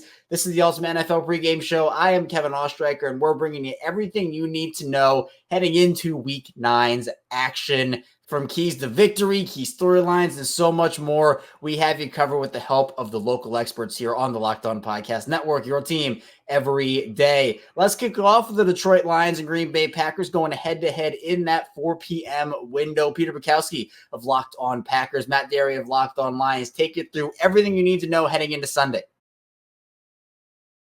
All right, we're back here, Locked On Packers, Locked On Lions, a crossover Thursday. Matt Derry, I mentioned the Lions, 3.5 point. Can you think of a time 3.5 point favorites in Lambeau, and both teams were good? I can't. I don't know that that's happened in our lives. No, I can't either. And again, I know it's been the last 2 years, and certainly that was that Week 18 stunner and ending Aaron Rodgers' career. But Lions went into that game an underdog as well. I think every year I have found a reason since it happened. So 2021, not that long ago, but still. Probably every month or two, I will bring up what Dan Campbell did in that week. Was it Week 18? Were there 18 weeks in 2021? Yes. Where he's throwing fake field goals and reverse passes, and they did everything in a game that did not matter to them, but was a cultural marker for them to say, this is what we're going to do. I've said on this show, I've said on radio interviews, I've written at The Leap, a newsletter I would love for everyone to subscribe to, that especially if it's Malik Willis, that's the game I want to see Matt LaFleur call. That is the game where you say, we're going to empty the chamber, everything in our back pocket, we're going to be digging out old Nike bags, trying to find plays. Let's see what we can do, because I love that opportunity. This is going to be a banged up Packers team no matter what, even if everyone plays. I think they're going to be hard pressed to win this game. I want to see the creativity from Matt LaFleur on full display. And it is such a credit. I have to take the biggest L on Dan Campbell, because I was wrong. Like, I was flat out wrong about Dan Campbell. And now I want the Packers to imitate that plan, even though they're a 6-2 team. They're a good team, but they're just really banged up right now.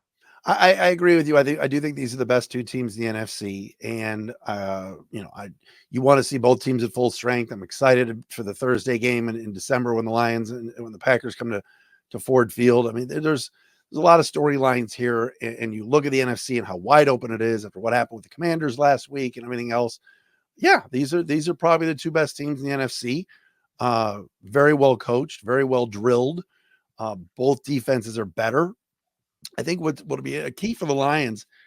I mentioned before, Sam Laporta, middle of the field. Not having Jamison Williams out there didn't matter last week against the AAA Titans. I think they are. Let's be honest. That poor guy, Callahan, has no. Where are we going with? He's got no clue. He's not ready to be a head coach. But this week, without Jamison Williams, I think the Packers maybe, like you said, load the box a little bit because they know that threat of number 9 running down the field is not there. But I do think that Laporta sneaking by could, and maybe Ben Johnson gets him in a one-on-one with a linebacker or two, could be the difference in this game. He has not had a breakout Sam Laporta 100-yard game yet. Yeah. He's had some good games, but he was kind of held in check the first few weeks, similar to how Kelsey was in Kansas City. This could be that game you find Laporta. And another one, too, is first outdoor game for the Lions this year. And the only one they're going to have until December when they have to go to Chicago and San Francisco back-to-back. How will Jake Bates handle it? The young rookie kicker from the UFL has been really good. You know, Dan Campbell likes to go for it anyway, but if he sends Bates out there, he's been great. And it's tough to kick in Minnesota, and he did. But again, first outdoor game, you wonder how that will go. And if there's a miss or two in there, if that could prove to be a costly for the Lions. How about on your side? Yeah, well, two things on that. The Packers are 26th in DVOA defending tight ends this year. They've had some problems with it. Part of that is because they've been playing a lot of cover 2 lately behind blitz looks. So they'll send those pressures and then they'll drop into cover 2. Well, the part of you want to attack in cover 2 is that seam. So you get tight ends down the middle. Trevor Lawrence had a couple gorgeous plays throwing to the tight end in those kinds of situations. The other part of this, Matt, is it's going to be in the 50s. It's going to be rainy as of the forecast right now, which can affect the kicking game. What was the first thing Dan Campbell said when asked about going to play at Lambeau? Have the right shoes. This is perpetually a problem for opponents. Viking fans are still crying about 2022 when they were frauds and they went into Lambeau and got their doors blown off because they kept slipping. And they're like, well, we were slipping. Like, okay, cool. Have the right cleats. But this is, I think, part of the Packers' path to victory is Jahmyr Gibbs puts the ball on the ground. You get Jared Goff and his tiny hands. Ball slips out of his hands in his his throwing motion, something like that. Like, create a little bit of variance in here. Create a little bit of fun. These are both two teams that are good at creating takeaways. I think the Packers have to create some takeaways for this team because they're just too potent offensively to think you're going to get them to punt 8 times. You're just probably not going to do that. So you've got to create some takeaways. For me, that's the key. And third downs. The third down stats, some of these stats, Matt, are crazy. The Packers passer rating on third downs, opponent passer rating, is 20 points better than the next best defense right now in the NFL. They're third in completion percentage. They would have the best third down defense in Green Bay by conversion rate since 2006. So that's another key here, to not extend drives, the turnovers and the third downs. That's something the Packers are really, really good at this year defensively. If they can exert their will there, they can win. You go first. You go first with a prediction. I really, to be quite honest, normally I'm ready to rock on this one. I agree with you on high scoring. I think the Lions, obviously the offense has been great. Without Aiden Hutchinson, we haven't really touched on it much. It's Josh Pascal and who knows whom. I think Brad Holmes will make a move before Tuesday to bring an edge rusher in here, whether it's do you have a name? Maybe it's Zadarius Smith, who hates the Packers and hates the Vikings. So, hey, he's going to get to play them twice a year. Yeah. That's possible. I don't know about the culture fit there with Dan Campbell personally. I don't either. Arden Key could be a guy. What if the Saints and Cam Jordan agree? Yeah, I know I said I was going to retire in New Orleans, but y'all suck. And I'm going to go up with my friends, Dan and Alex and Aaron. Yeah. And Glenn, Alex Anzalone, all the guys in New Orleans he knows. That would be a great fit. Calais Campbell could be a minor move. Chase Young, even in New Orleans too.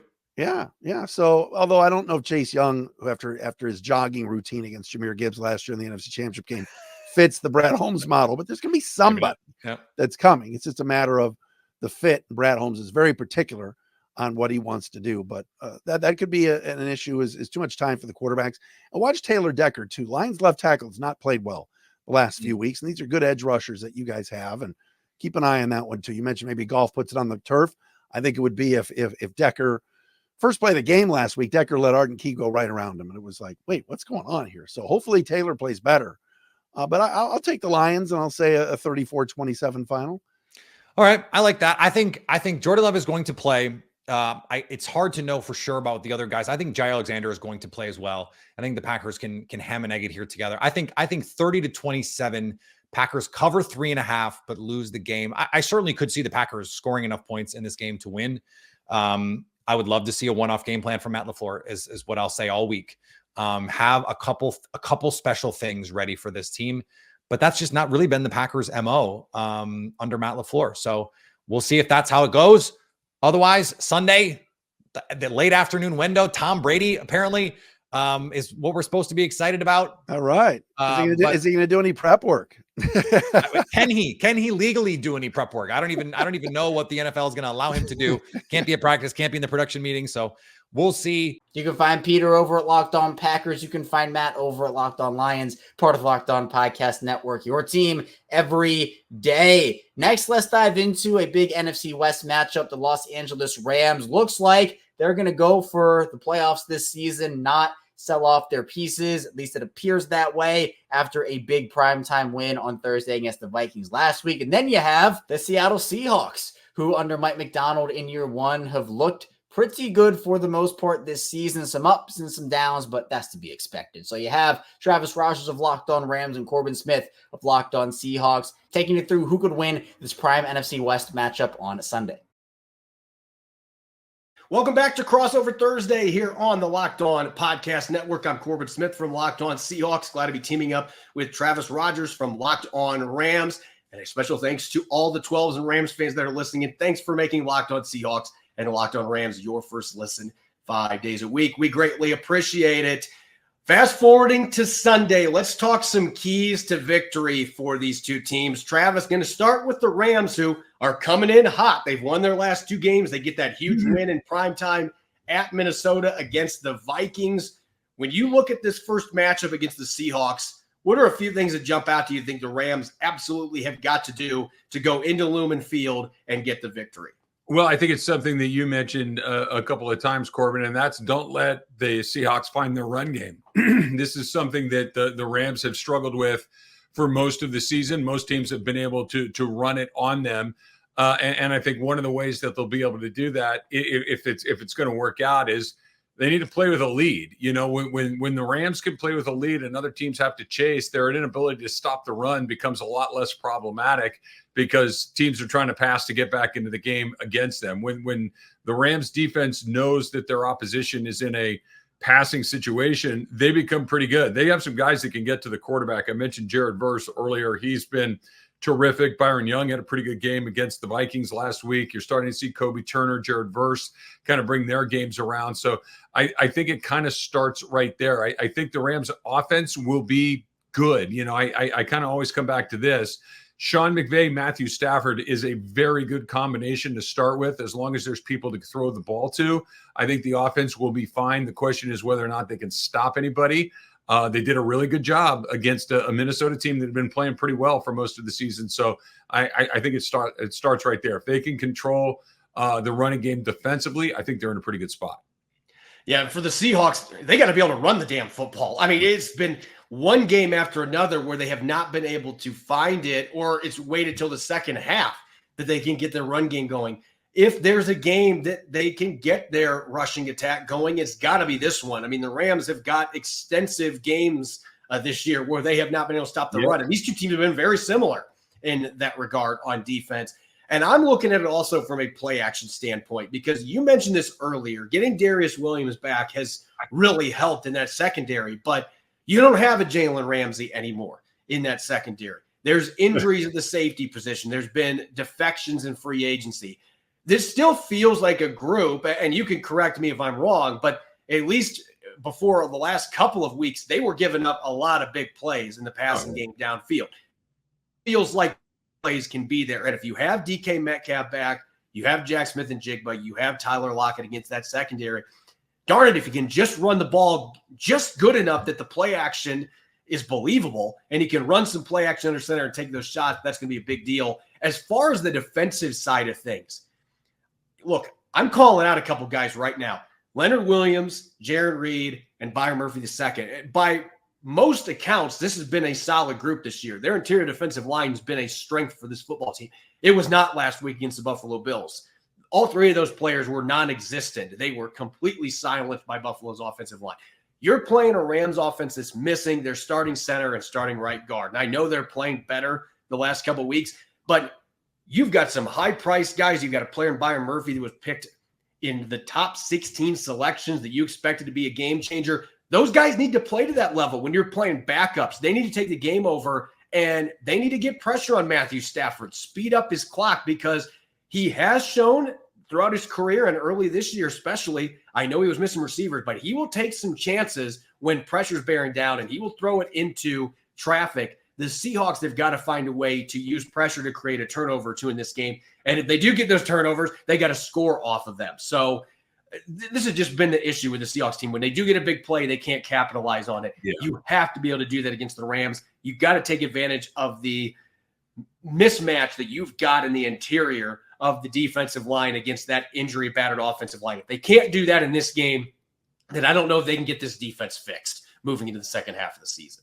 Yeah, the Rams have had a little bit of luck, not against Minnesota, but in the previous 2 weeks, the Rams had not scored on defense in over a year, and they scored on defense in consecutive games against what we saw against the Raiders and the Packers the week before that. And then last week, they didn't take it away necessarily, but they do feel like they're starting to come together a little bit in what was, I think, through the first 4 or 5 weeks of the season, this was, quite frankly, there's no other way to put it, a bad defense. And now it's a below average defense. And below average occasionally is okay in the NFL as long as the other side is carrying their weight. And I think this is a huge game for the Rams because they win 3 in a row. That felt like mission impossible just a month ago. May not win 3 games the rest of the year is what it felt like. And to be able to win 3 in a row, you've mentioned several times, to get back to 500 for the Rams, to get out of that last place spot that they've been in for a long time. And depending on how the rest of the week goes in the division, the Rams could be near the top of the division. They got a Miami team coming in after that on Monday Night Football, a chance to maybe take advantage of that. The Patriots after that. So they could get a little bit of momentum going here, but this is the one, because you lose this one, you're back at 3-5. You're still a couple of weeks away from 500 at best. This is a huge game for the Rams. Going into this game, the Seahawks are 1.5-point favorites. I'm going to be honest with you, I'm stunned with the way that Seattle's played at home. I mean, they have been abysmal at home. Honestly, I think they'd be better just saying, can we play both games down at SoFi Stadium right now? Because they have been that bad at home. Yeah. Their home field advantage is gone. They have had an invasion of road fans. If the Rams fans do that in this game, then we know we've got a real issue. I think you're okay. In the Pacific Northwest. But 1.5-point favorites, I'm actually really surprised with the way that they played last week, that's where things stand. And yet, from a spread perspective, I actually think there's a decent chance they can cover that. I actually think that Seattle matches up better with this Rams team than what they did with the Buffalo Bills last week from a personnel standpoint. Now, does that mean that I necessarily think they're going to win? I'm not going to say right now whether I think they're going to win or not, but I could see them cover. I could also see this game getting away from them if they are not able to stop the run and they're not able to pressure Matthew Stafford. Then maybe it is like that 2017 game and things end up just going into blowout city the way they did last week against the Bills. So this team is not one that I would recommend putting any bets on because you just don't know what you're going to get. You beat me to it. This is a run for the hills. I'm no help here because the Rams have played close games all season long. They've had one game that was kind of lopsided. They were on the wrong end of that Arizona game early in the year where they didn't look good at all. But every time I'm feeling pretty good about the Rams, they show up and they give you something less than their best. And right when you're just about to say, okay, forget these guys, they're never going to figure it out, they show up and they do something like they did against Minnesota. So still trying to figure out what they are with their new guys back. But that 1.5 feels about right because that feels where it just about every other Rams game lands. And they're due to play a very close game, I think. Looking forward to seeing a close game because, look, Seattle's had some big losses this year. It has not been fun for Seahawks fans, but they're hoping that they can get a little bit of momentum going here at home. And for goodness sakes, can they beat Matthew Stafford for once? Because it has not happened since Matthew Stafford came to the Rams. He's 4-0. They're going to be looking to try to snap that this weekend, but should be a good game between two teams that are trending in opposite directions. And Seahawks looking to get things right. The Rams looking to stay hot. And, of course, a chance for NFC West supremacy in a very tight division. Travis knows his Rams and Corbin knows the Seahawks. Check Travis out over at Locked On Rams and Corbin over on Locked On Seahawks, part of Locked On Podcast Network. Your team every day. Jaguars and Eagles. The Eagles got back on track. Obviously, there was some drama early in the season, and they hope to be able to defeat the Jacksonville Jaguars, who don't have much of anything going for them right now and could potentially be a last game for Doug Peterson here as head coach of the Jacksonville Jaguars. So you got Tony Wiggins of Locked On Jaguars and Gino Camilleri of Locked On Eagles with everything you need to know for the game. All right, everydayers, welcome on back. Finishing up this crossover Thursday edition, Locked On Eagles, Locked On Jags, Gino Camilleri, Tony Wiggins, finishing up this edition of the show. Hopefully this isn't the Alamo for Doug Peterson, his last stand. Things haven't been going great in Jacksonville, but they put up a fight last week against the Green Bay Packers, put up a ton of points, and FanDuel right now has the over wig at 45.5. I'm looking at that, even though the Eagles are 7.5 point favorites, and saying, as good as the Eagles defense has been the last 3 weeks, only allowing 2 touchdowns that came in that game against Joe Burrow, I don't think that is going to be what they do the rest of the year. It has to come to a middle ground at some point. And Doug Peterson, with all the emotion, I think they're going to put up a stand against the Birds. Yeah, they will. I'm a little bit concerned about it because of their injuries, the fact that they're banged up. A healthy Jaguars team, they usually put up a good fight against everybody. That's just kind of the way it is. But they make enough mistakes. They did this a few years ago when they came up to Philadelphia. They'll make enough mistakes, and those mistakes will be huge. Like Trevor Lawrence played well last week. He's played well for 3 weeks in a row. The thing is though, he threw an ill-advised pass early in the game after the Jaguars had got a red zone interception against Jordan Love. He gave it right back to him, and they scored a touchdown. Then late in the game, when they're still in the game, I think at this point it's 20-17, he fumbles the ball inside of his own 5-yard line trying to run, and they went up by 10. Don't care how well you played down the stretch, you take those 2 plays out of the game, it's a whole different ball game. So you're going to see somebody in Trevor Lawrence that you're going to be like, I see why they think he's a franchise quarterback. And then you'll see a few plays where you go, I see why other people don't. But it is the most Jay Cutler type thing you ever want to see in your life. There's a big variance between, like I used to watch, I tell people this story all the time. I used to watch when Green Bay, when Cutler was in Chicago, him and Aaron Rodgers, I just get my popcorn and watch them throw the ball. There wasn't that much difference. The difference is one guy was careless with the ball, and the other guy might have been at that time the dude that never threw interceptions. That's it. So, yeah, Doug Peterson, as far as him getting another shot, coaches usually get 2 franchises, 2 chances. They usually don't get 3. Mm-hmm. And I just think Doug Peterson is going to end up going down that lane where like a Norv Turner went, like great championship caliber coach, but just not the leader that you want for a franchise, especially a team like the Jaguars that are still searching for culture. It's tough. It's tough to hear because we went through this exact same thing. I think feel like you are doing the shows that we did at Locked On Eagles 4 years ago. Even that's the indictment. Yeah, that you didn't change. The indictment is, we're 900 miles away from each other, probably a little bit more than that. And we're saying the same things, and it's 4 years removed. Mm-hmm. So that means whatever you thought you saw, if y'all thought, okay, I know Philly fans were like, let's see whose fault it was. Was it really his fault or was it Howie Roseman? Like, the Jimmy Johnson and the Jerry Jones situation, 30 years of evidence that told you that they ran the wrong guy out of town, and Jerry should have just kept Jimmy. It wasn't Howie Roseman. It was Doug. It wasn't a combination of them where it didn't work. No, Howie Roseman ain't nothing like Trent Baalke. But this situation looks exactly like that one. And it feels like that. And it hurts me to talk about him like this. But you got to, check your feelings and just keep it real. And I'm keeping it real.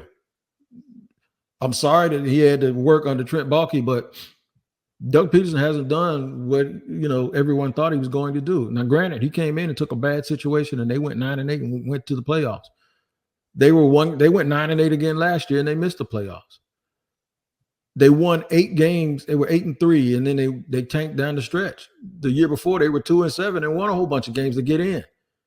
It's wild to think that those two things could happen in 2 successive years, and we not even look at it and say, "Wait, this is too big. That's too big of a gap of during one season. Like they're really bad, and then they're really good, and then they're really good, and then they're really bad."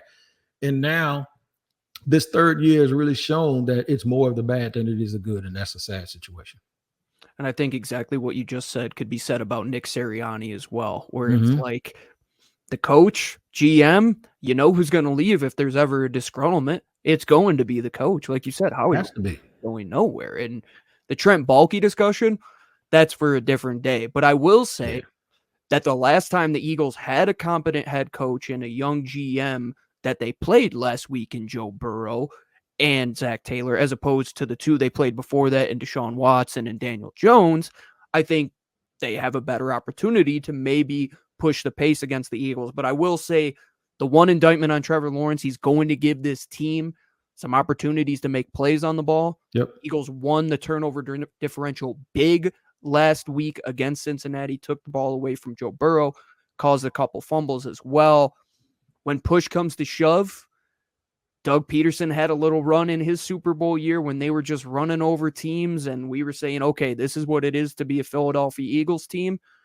It almost feels like that magic has come back to Philly a little bit the last 3 weeks. That personal element with Doug, though, I don't like the 7.5 points. That's a football line. That's a rat line right there.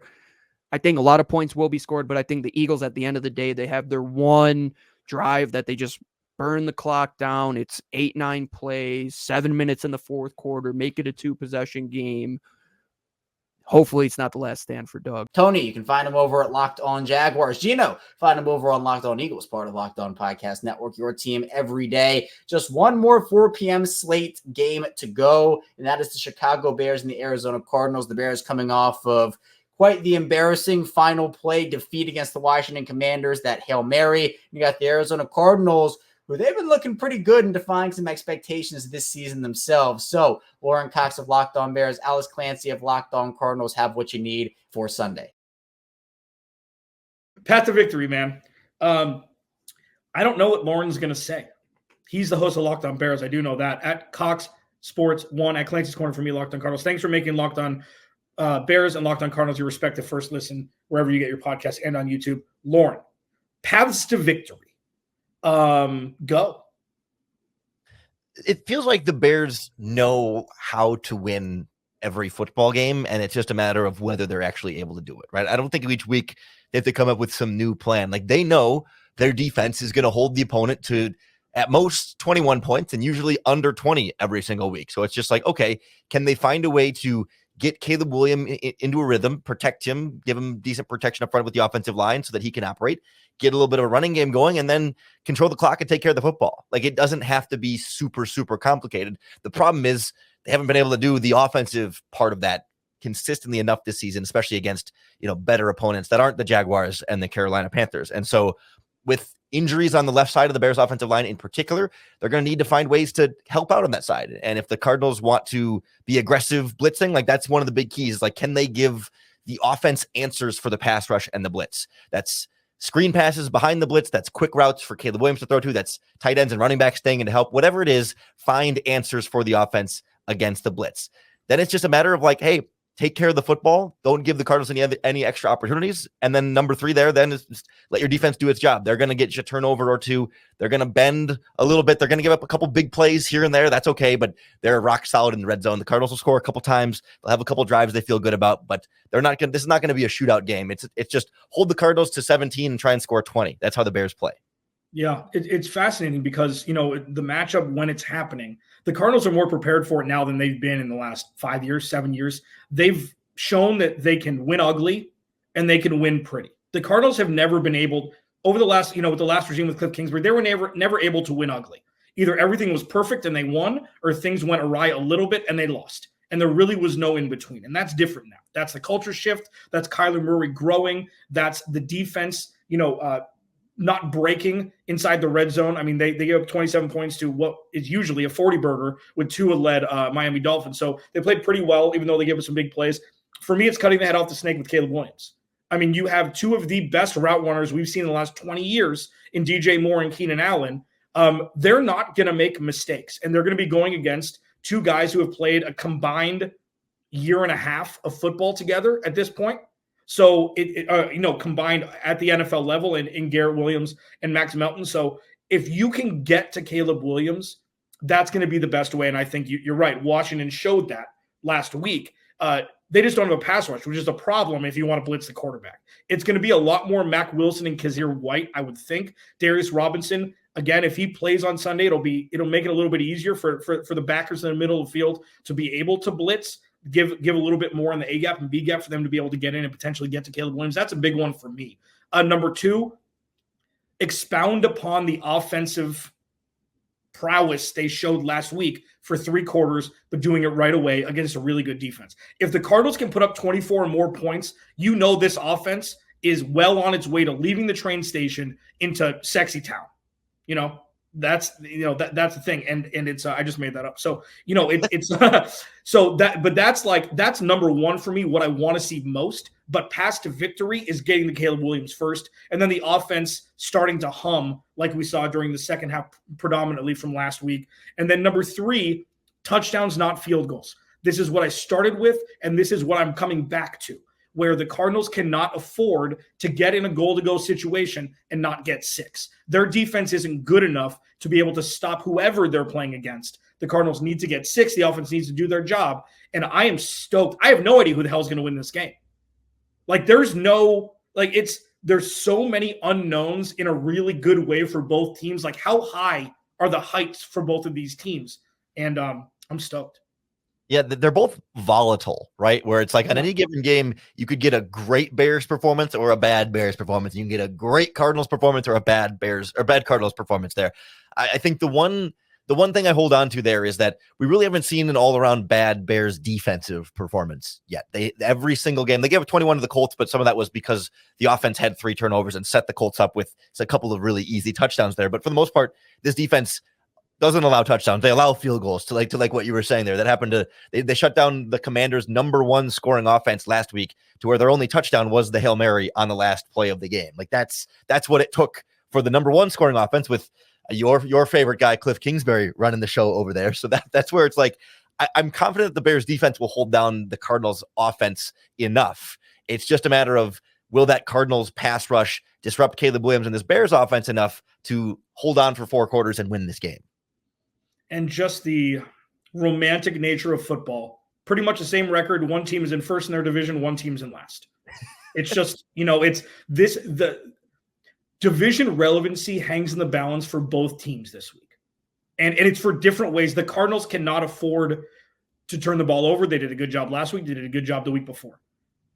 If the Cardinals get a win at home with one more game before their bye week, we're going to be having very different conversations about this team. Now, if they lose 13-3 or 24-3 to a Bears team, which shatters any kind of momentum the Cardinals have had over the last couple of weeks, we're having very different conversations with Aaron Rodgers and the Jets coming into town next week. Alex is awesome. Check him out over at Locked On Cardinals. Lauren is awesome. You can check him out over at Locked On Bears, part of the Locked On Podcast Network. Your team every day. That'll do it for the 4 p.m. games, but not for the awesome NFL pregame shows. We still have a couple of juicy primetime matchups to dive into. Stay tuned. Lots to get to here on the show.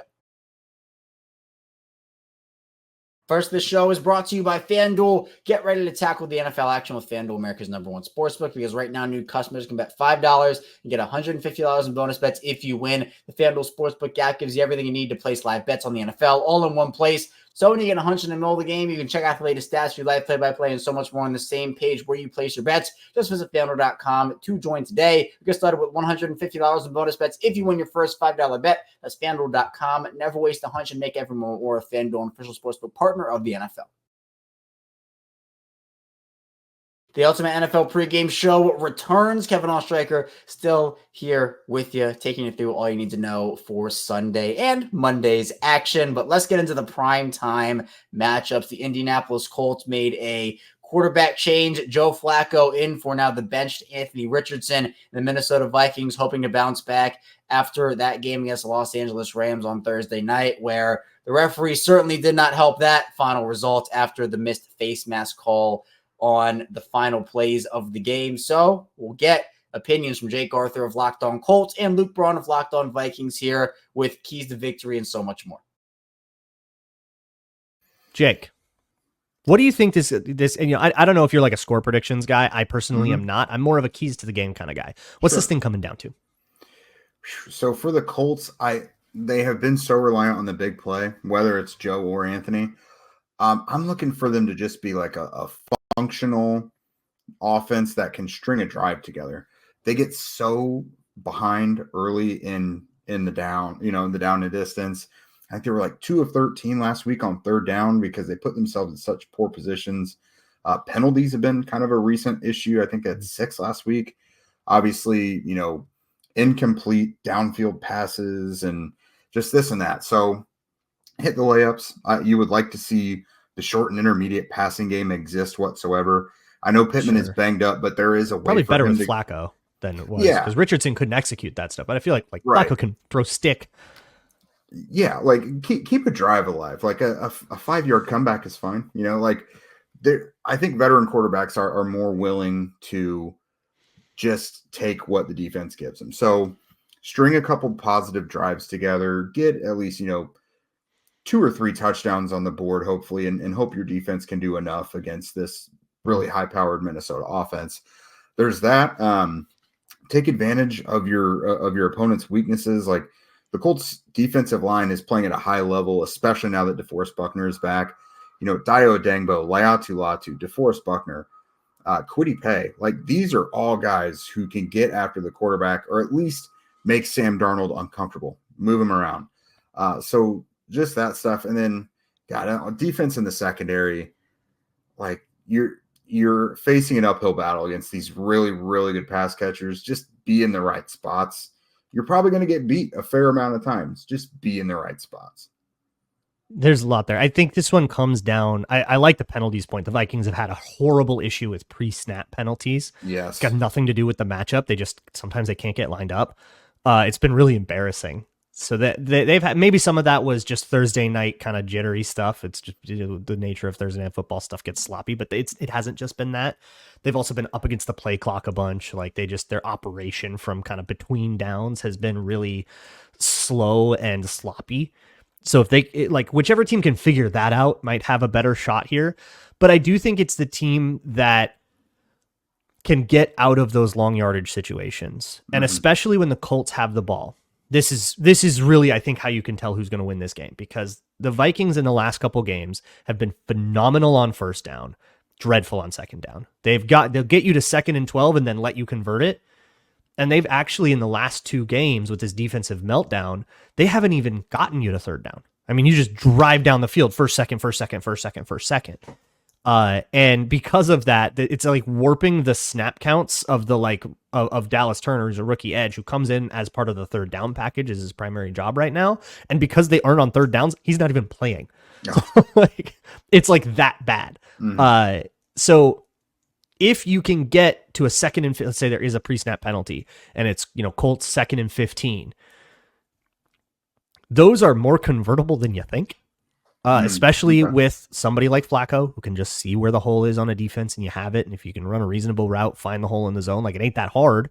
As if the Vikings can't get pressure again, which they absolutely, utterly failed to against a banged up Rams O-line on Thursday night, if they can't find a way to get pressure again, and it's Brian Flores, you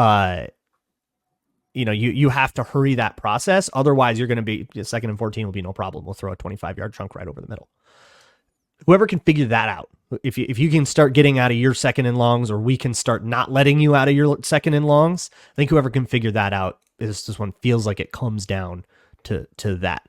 But as much as the Vikings are favored here, I've seen this season too many times to not look at this and go, oh, the Vikings can lose any game right now. They could probably win any game. I mean, they've beaten teams that are seen right now as Super Bowl contenders, but they can probably lose any game too. Yeah, so just like the same you said with the down and distance, the Colts defense, if you got 3rd and 10, 3rd and 15, they're giving that up too. Really? Likewise, they have been a really good offense at like 3rd and 15, but it's like, why are you getting yourself into that hole in the first place? Like, let's not be awesome at 3rd and 15 because it means that's happening to you in the first place. So offensively, Joe is great on 3rd down, so he could get out of those, but just the flip of the coin as well. Like, if you guys, it'd be swingy then. Yeah, this could be a really interesting game. It could be a 17-10 game just as easily as it could be like 30-27. This feels like two really unpredictable teams. Yeah, and it feels to me, I think I said this before the last game, and then it turned out to happen in an extreme case, but it kind of doesn't matter who gets an early lead, I feel like. Yeah. Like, it's swingy enough where if somebody's up 13-0 at the end of the first quarter or something like that, or some nightmare happens and it's 14-0, I don't know if they got 33 in them again, but if like that one might be special, but I think if there is like, if either team jumps out to an early lead because of some random stuff, it does feel like one where like absolutely some total like snowball meltdown quarter is in the cards for either team. Mm-hmm. And I don't see this one being, third quarter, 2-score lead, it's over. Like, I don't see that being the vibe.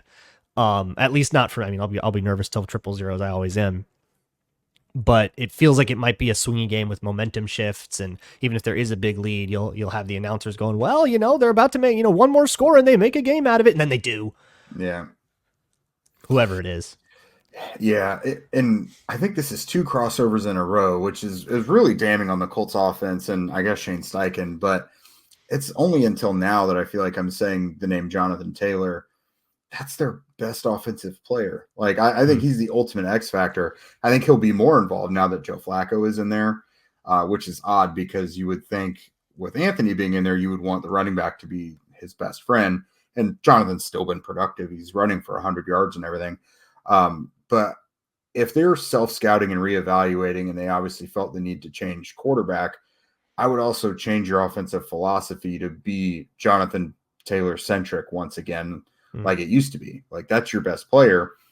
You have this really expensive offensive line that's really good at run blocking, whether it's zone or gaps, especially, they've done some really good zone stuff. But I mean, Flacco can capitalize on an effective run game leading into play action. Like, he's also a guy who I could see them having him throw 40 times a game. Yeah, like you can, even though he's older, like you can do that with him. Yeah. It's so interesting. Both of these teams are in this like state of flux, and especially with the Colts, and like there's also this whole behind the scenes, like, is the organization okay, locker room culture questions and all of that, where this one, whoever loses this game will feel like they're just in the worst tailspin in the league. Like, it feels a little bit like the stakes are there, and whoever wins this is going to be, okay, we can be okay. This is a season, and whoever loses this is like just in a full hair on fire panic. Hopefully a good game on the horizon between the Colts and the Vikings. You can check out Jake over at Locked On Colts. Check out Luke over at Locked On Vikings, part of Locked On Podcast Network, your team every day. Let's round it out with a previous Super Bowl matchup, the Buccaneers and the Chiefs. The Bucs obviously very banged up on the offensive side of the ball. And you got the Chiefs, who just acquired DeAndre Hopkins. He played last week, but now have another new acquisition in Josh Uche. So you got James Jericho of Locked On Bucks and Chris Clark of Locked On Chiefs with what you need to know for Sunday and who could come out on top. This is where it gets fun. Talking about the trenches, you kind of touched on it last segment with Chris Jones. And I will say that is going to be a fun matchup. Chris Jones against a rookie is always fun for Chiefs fans to watch. I will say that. And you make a great point about Vita Vea being a great person for him to go against, but Chris Jones is a different animal. Vita Vea has a lot of, and I'm not trying to take anything away from Vita Vea. He's a great player, but Chris Jones has, the strength and the speed. He's not necessarily near as strong as Vita Vea, but his speed and his quickness and his ability to hit you and get you out of the way really quick has been a problem for defenses. Yeah, and it's definitely going to be a challenge. You have, a second-year right guard. You have a rookie center. you have one of, if not the best left tackle in the game in Tristan Wirfs. You're not worried about that side too much. Yep. He's going to handle his business. Jealous of you on that. Yeah, you have Luke Gedeke, who has skyrocketed once he switched from guard back to tackle, and he's over on the right side. It's the interior that you have to worry about. So that's why Chris Jones is such a huge concern. That's why Nadi is such a huge concern, is their ability to collapse that interior, and they're going to wreck running lanes, which is going to hurt, what I've been saying this entire episode, that the Bucs have to run the ball. If you can't run up the middle, you can't bounce everything outside. It's not going to work. So it's going to be paramount for this Bucs offensive line to be able to contain Jones and clear some running lanes. On the flip side, I do have to say, I know a lot of people hate the Chiefs. They get a lot of, and that's what happens when you win. When you win championships, when you win games, you get a lot of hate. That's not why I hate the Chiefs.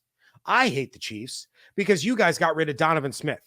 How is Yaya Diaby and Kalijah Kancey supposed to destroy Patrick Mahomes' day when you guys don't have Donovan Smith on the field anymore? It upsets me. We had to cover Donovan Smith for 5 years, and you guys only had him for a season. And quite frankly, I'm offended.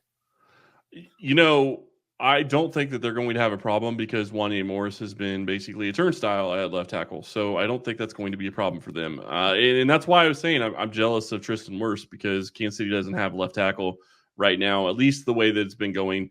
Wanya Morris gave up a ton of pressure and several holding penalties last week against Max Crosby. And I know Crosby is one of the best DNs in football, so I get it to an extent, but you got to play better. And Kingsley Suamataia, I thought, played well enough to continue playing. I know he was struggling. I know he was having some rough times, but to me, you have to let a rookie try to play through it, and that's the only way he's going to get better. So maybe they're going to make a switch at some point. I don't think it's going to be this week. I'm not sure if they're going to make a switch back at this point, but I think that they're going to need to. But you look at the Chiefs' offensive line, and you really don't worry about the interior of the offensive line. That's definitely not the Chiefs' issues. Although they're going to be going up against Vita Vea, and that is going to be a fun matchup to watch because him against Creed Humphrey, Trey Smith, and Joe Thuney is going to be a lot of fun to watch. Trey Smith and Vita Vea going up against each other will be fun by itself because both of those guys like to get after it. And you don't really worry about Jawan Taylor, but it's that left side of the line for the Chiefs that is the big concern. So you have to wonder how that's going to play out in this game and how that's going to change things. But when you look at the defensive line for the Chiefs, you talk about Chris Jones, you talked about Derek Nottie, but it's the other two guys too. I mean, it's Mike Pennell who's come in and, I know he only has 2 sacks on the year and that's not great, but he's fantastic against the run. He's been making run stuffs on a regular basis. You have Tershawn Wharton who's come in and played very well as well. He's getting pressure on the quarterback and he's helping, get pressure that way, but he's also helping in the running game. Their defensive line has played very well. George Karlaftis is setting the edge well. They have a lot of different things going for them in this game when it comes to both the offensive side and the defensive side of the ball. And when you look at why the Chiefs continue to win each and every week, it's probably because their offensive line and their defensive line are really close to the top in the NFL on both sides of the ball. Offensively, obviously you have a problem at left tackle, but defensively, I think that entire defensive line is fantastic. And that's what's gotten them there. But let's change up a little bit and let's talk about ways that they can win. So you tell me, how can your Bucs win this game? Well, run the ball effectively for sure, right out of the gate. I've talked about it. I'm not going to harp on it too much longer. You control the clock, you keep your bad defense on the sideline, you have a chance. The next one is defend Kelsey. We kind of touched on it a little bit. KJ Britt has been a massive liability in pass coverage. The middle of the field has been wide open. And when Kyle Pitts scores 2 touchdowns against you, there's a problem when you have to turn around and face Travis Kelce. Okay. So that is going to be an issue. You cannot let Mahomes and Kelsey do what they did so well for so long. And really that this could be the game that sparks Kelsey to return to form. Because I know he hasn't been putting up the same numbers that he always has. He had a good week last week, but generally his numbers have been a little bit lower. This could be a huge game for him. You have to shut that down immediately. You have Antoine Winfield Jr., you have Jordan Whitehead on the back end that can help out a little bit, but you cannot leave KJ Britt on an island against Travis Kelce. That is fun for no one. And then finally, make better decisions. And this is more for Baker Mayfield. 7 interceptions over the last 3 games. You had 2 against the Falcons that were terrible, terrible decisions that killed scoring drives. And when you lose by 5 points, those are things that stand out. He had 2 bad interceptions against the Ravens that, again, were in scoring range. One of them was in the end zone. You can't have that, especially against the Chiefs. You cannot give them extra possessions. You cannot give away your own possessions. You have to make better decisions. Take what they're giving you or throw the ball away to live and play another down. Yeah, those are the big 3 for the Bucs this week. I laugh because you talk about Kyle Pitts, and I laugh because Kyle Pitts, I've had him on my fantasy team, I think 2 of the 3 years that he's been in the NFL, and he does almost nothing almost every single week. And he is an insane talent, and they have been misusing him his entire career, and I just don't understand it. But I get why you said it, and I get the frame of reference. For me, it's simple. Stop the run. If you stop the run against this Bucs team and you try to make them beat you through the air, I think that's a win for Kansas City. And it's not necessarily because Baker isn't playing well, because he is, but it's because the weapons just aren't there to help him be as successful as I think they would need to be successful in this game and get a win. So to me, if you can stop the run, if you can keep it to where I don't care if they get 75 yards on the ground, but I think that you're in a great spot if that's all they can get on the ground, and you keep them under 100 yards, you keep them to that, and I think that that's going to be good for the Chiefs defense and this team. Secondly, and I say this just about every week, but until they do it, I think I'm going to continue to say it. Keep control of the ball. Don't turn the ball over. Win the turnover battle. I mean, that seems like it's so simple for football, but the reality is, and I talked about it earlier in the show, Patrick Mahomes keeps throwing picks. I'm not saying that they're his fault, but you can't keep giving the other team chances to win the game, especially when you start talking about making bad choices. Mahomes hasn't been doing that. But when you start throwing the ball and you turn the ball over and you're getting bad luck going against you, which is what's happened the past couple of games for him, if those happen in short fields, you put your defense in a huge bind. And that's a big problem. And I think that if Kansas City can avoid that and make the Bucs have to go 50, 60, 70 yards every single time they try to score, that's a big win for this team as well. Number 3 for me is get DeAndre Hopkins going in this game. And it doesn't necessarily mean that he has to have a 10-win or a 10-catch game or even 10 targets. But what it does mean is get him more acclimated to the offense, get him at least 5, 6, 7 targets in this game, get him the ball in different areas, and use him how he is best being used. Use him in the red zone. Use him to get you third down conversions. Just continue to get him more involved in this offense, because while we're talking about this Bucs game, continuing to get him involved is going to be paramount for the Chiefs here in a couple of weeks when they play the Bills, because they absolutely have to have another receiver outside of what they have on the roster right now to step in, and Hopkins can be that guy, but he has to be involved in the offense, and they have to continue to keep pushing him the ball. Yeah, and Hopkins, I think the longer the season goes on, the bigger impact he's going to make. Yeah, and you bring up the Bills and you take a look at Amari Cooper there. He hasn't been hugely involved yet, and that's going to come with time. But once Hopkins gets going, man, I think that could really be a turning point for this Chiefs offense that has not been as explosive as we've come to expect and as we've come to know from the Andy Reid, Patrick Mahomes era of Kansas City football. But yeah, it's going to be an interesting game for sure on Monday night. The Bucs they're a gritty, football team, and there's a lot of confidence in that locker room, especially among the offensive linemen. They feel they can still move the ball. They feel they can still make plays. They feel they still have playmakers on the offense, even without Mike and Chris. And they're facing probably their toughest test of the year in Arrowhead against this defense. It's going to be a fun one. Well, they're going to be facing a raucous crowd as well. I'm sure Arrowhead is going to be rocking. And, you talk about DeAndre Hopkins and the Chiefs not being an explosive offense. I don't think he's going to add explosion to this offense, because he's not that player anymore. He doesn't have that kind of speed anymore. He's not going to be taking the top off the defense, but he can get you first downs. He can get you, he just has to get open, get you first downs. You don't need a ton of yak. If he just continues to get catches and continues to give you first downs. Worthy had three targets on third down last week. I think he got one of them converted. You cannot continue to do that on a regular basis and beat good teams. Being able to get Hopkins involved in that, and now you have another guy that can complement Kelsey to an extent, and then hopefully you get Juju back. I'm not sure he's back this week, but maybe you get Juju back, and that gives you another guy that can help in that scenario. So I think that's a huge thing for this Chiefs team. Yeah, it's the reliability. It's the reliability of a veteran, probably a Hall of Famer in DeAndre Hopkins getting acclimated and then just becoming a bigger and bigger part each and every week. James can be found over at Locked On Bucks, and Chris can be found over at Locked On Chiefs, part of Locked On Podcast Network, your team every day. That's all I have for you here today on the Ultimate NFL pregame show. Another great week of football in store. And once week 9 is over, we will officially be more than halfway through the 2024 NFL season, which is crazy. And of course, here on the Ultimate NFL pregame show, we will be back right here next week, taking you through all of the week 10 action, more great matchups in store. So be sure to stay tuned, and I'll see you right back here soon on the Ultimate NFL pregame show.